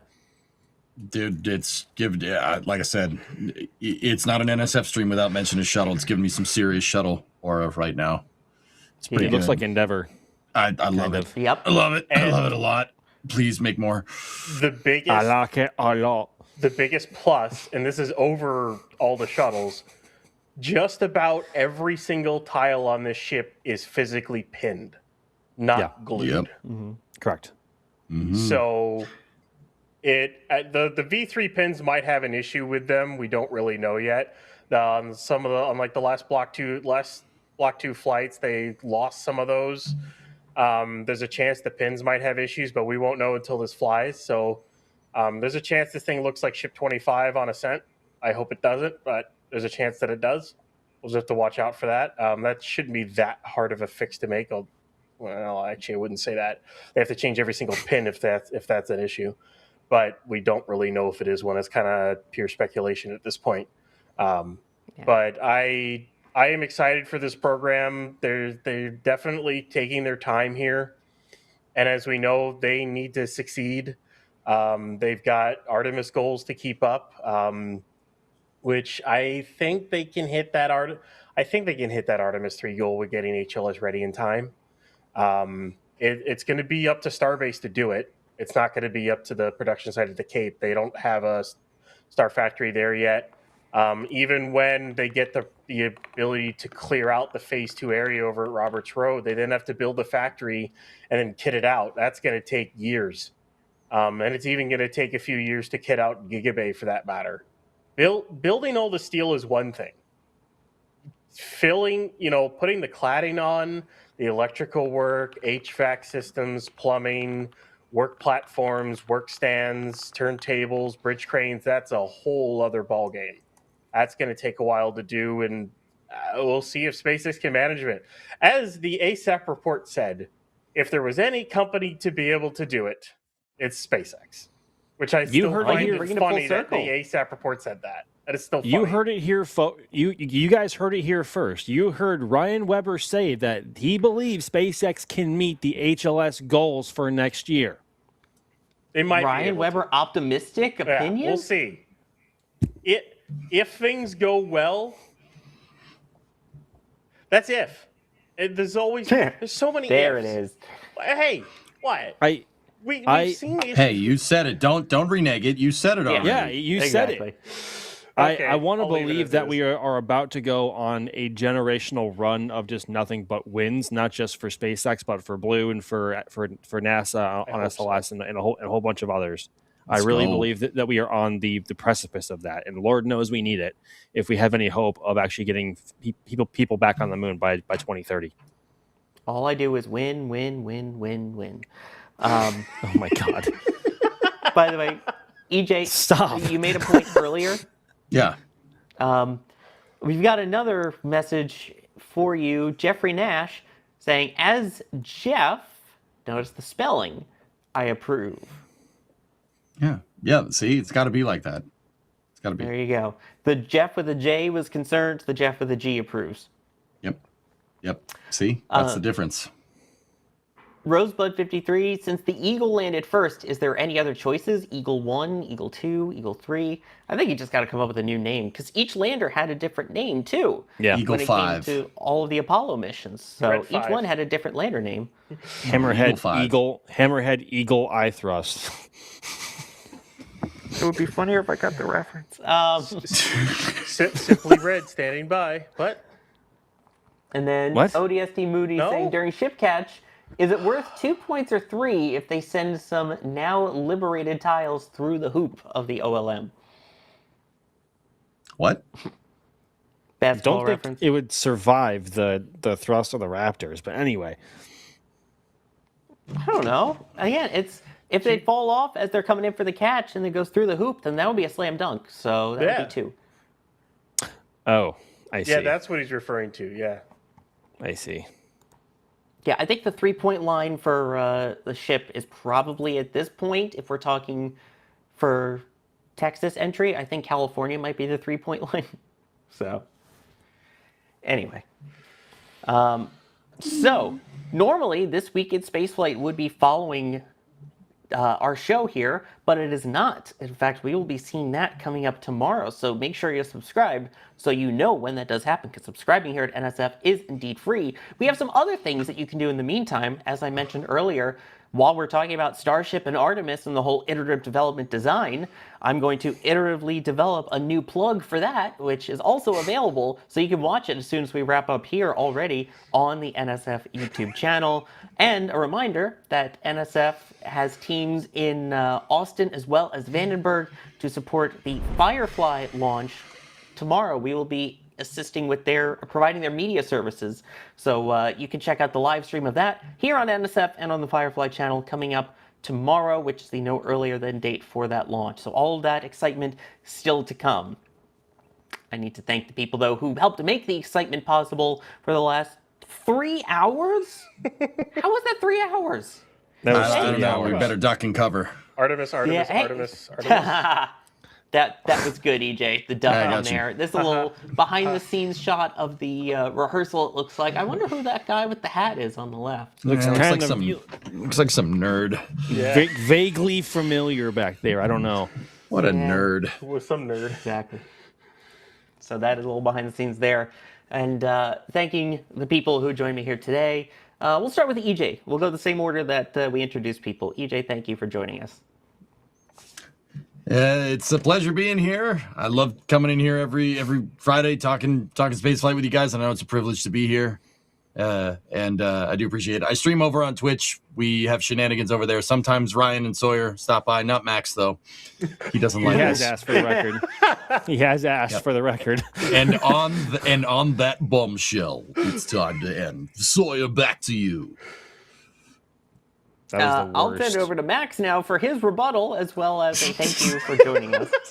That was the worst British accent I've ever heard in my life. It was the worst British accent in the world. That's British?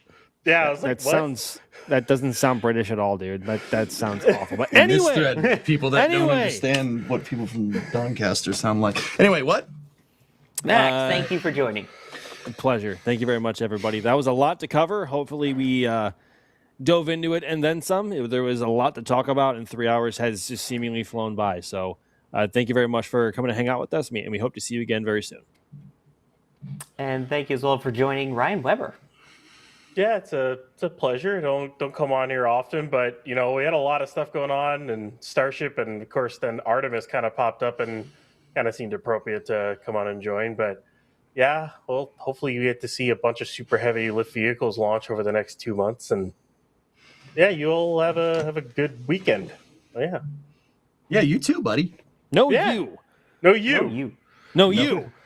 Yeah. Well, how about we wish a good weekend to all of the viewers, including and especially the people who are members and the launch directors and flight engineers who get their names at the end of every Flame Trench and NSF Live. There we go. We are very appreciative to each one of them for their support, especially those higher levels that allow us to bring all these shows and basically to most of the media that we show you be stuff that we were able to capture. So we appreciate that.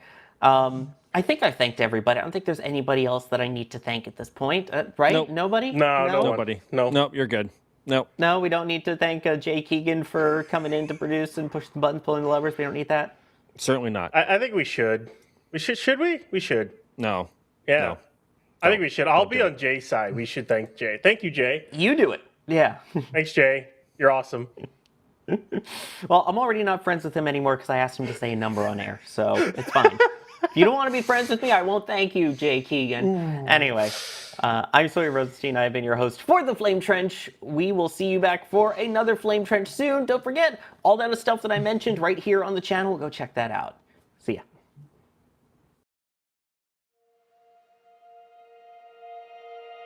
And here we go.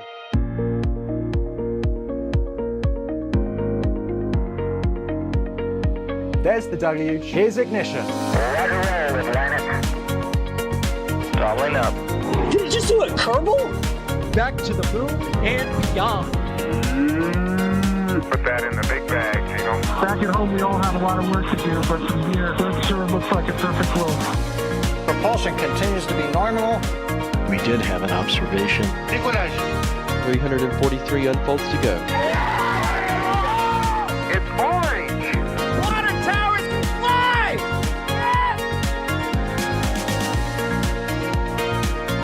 Bingo! Right in the center. Where's Jacqueline? There it is! That was surreal. That's not what we want to see. No! Oh my God. Yikes. You bet. We don't need any more of these.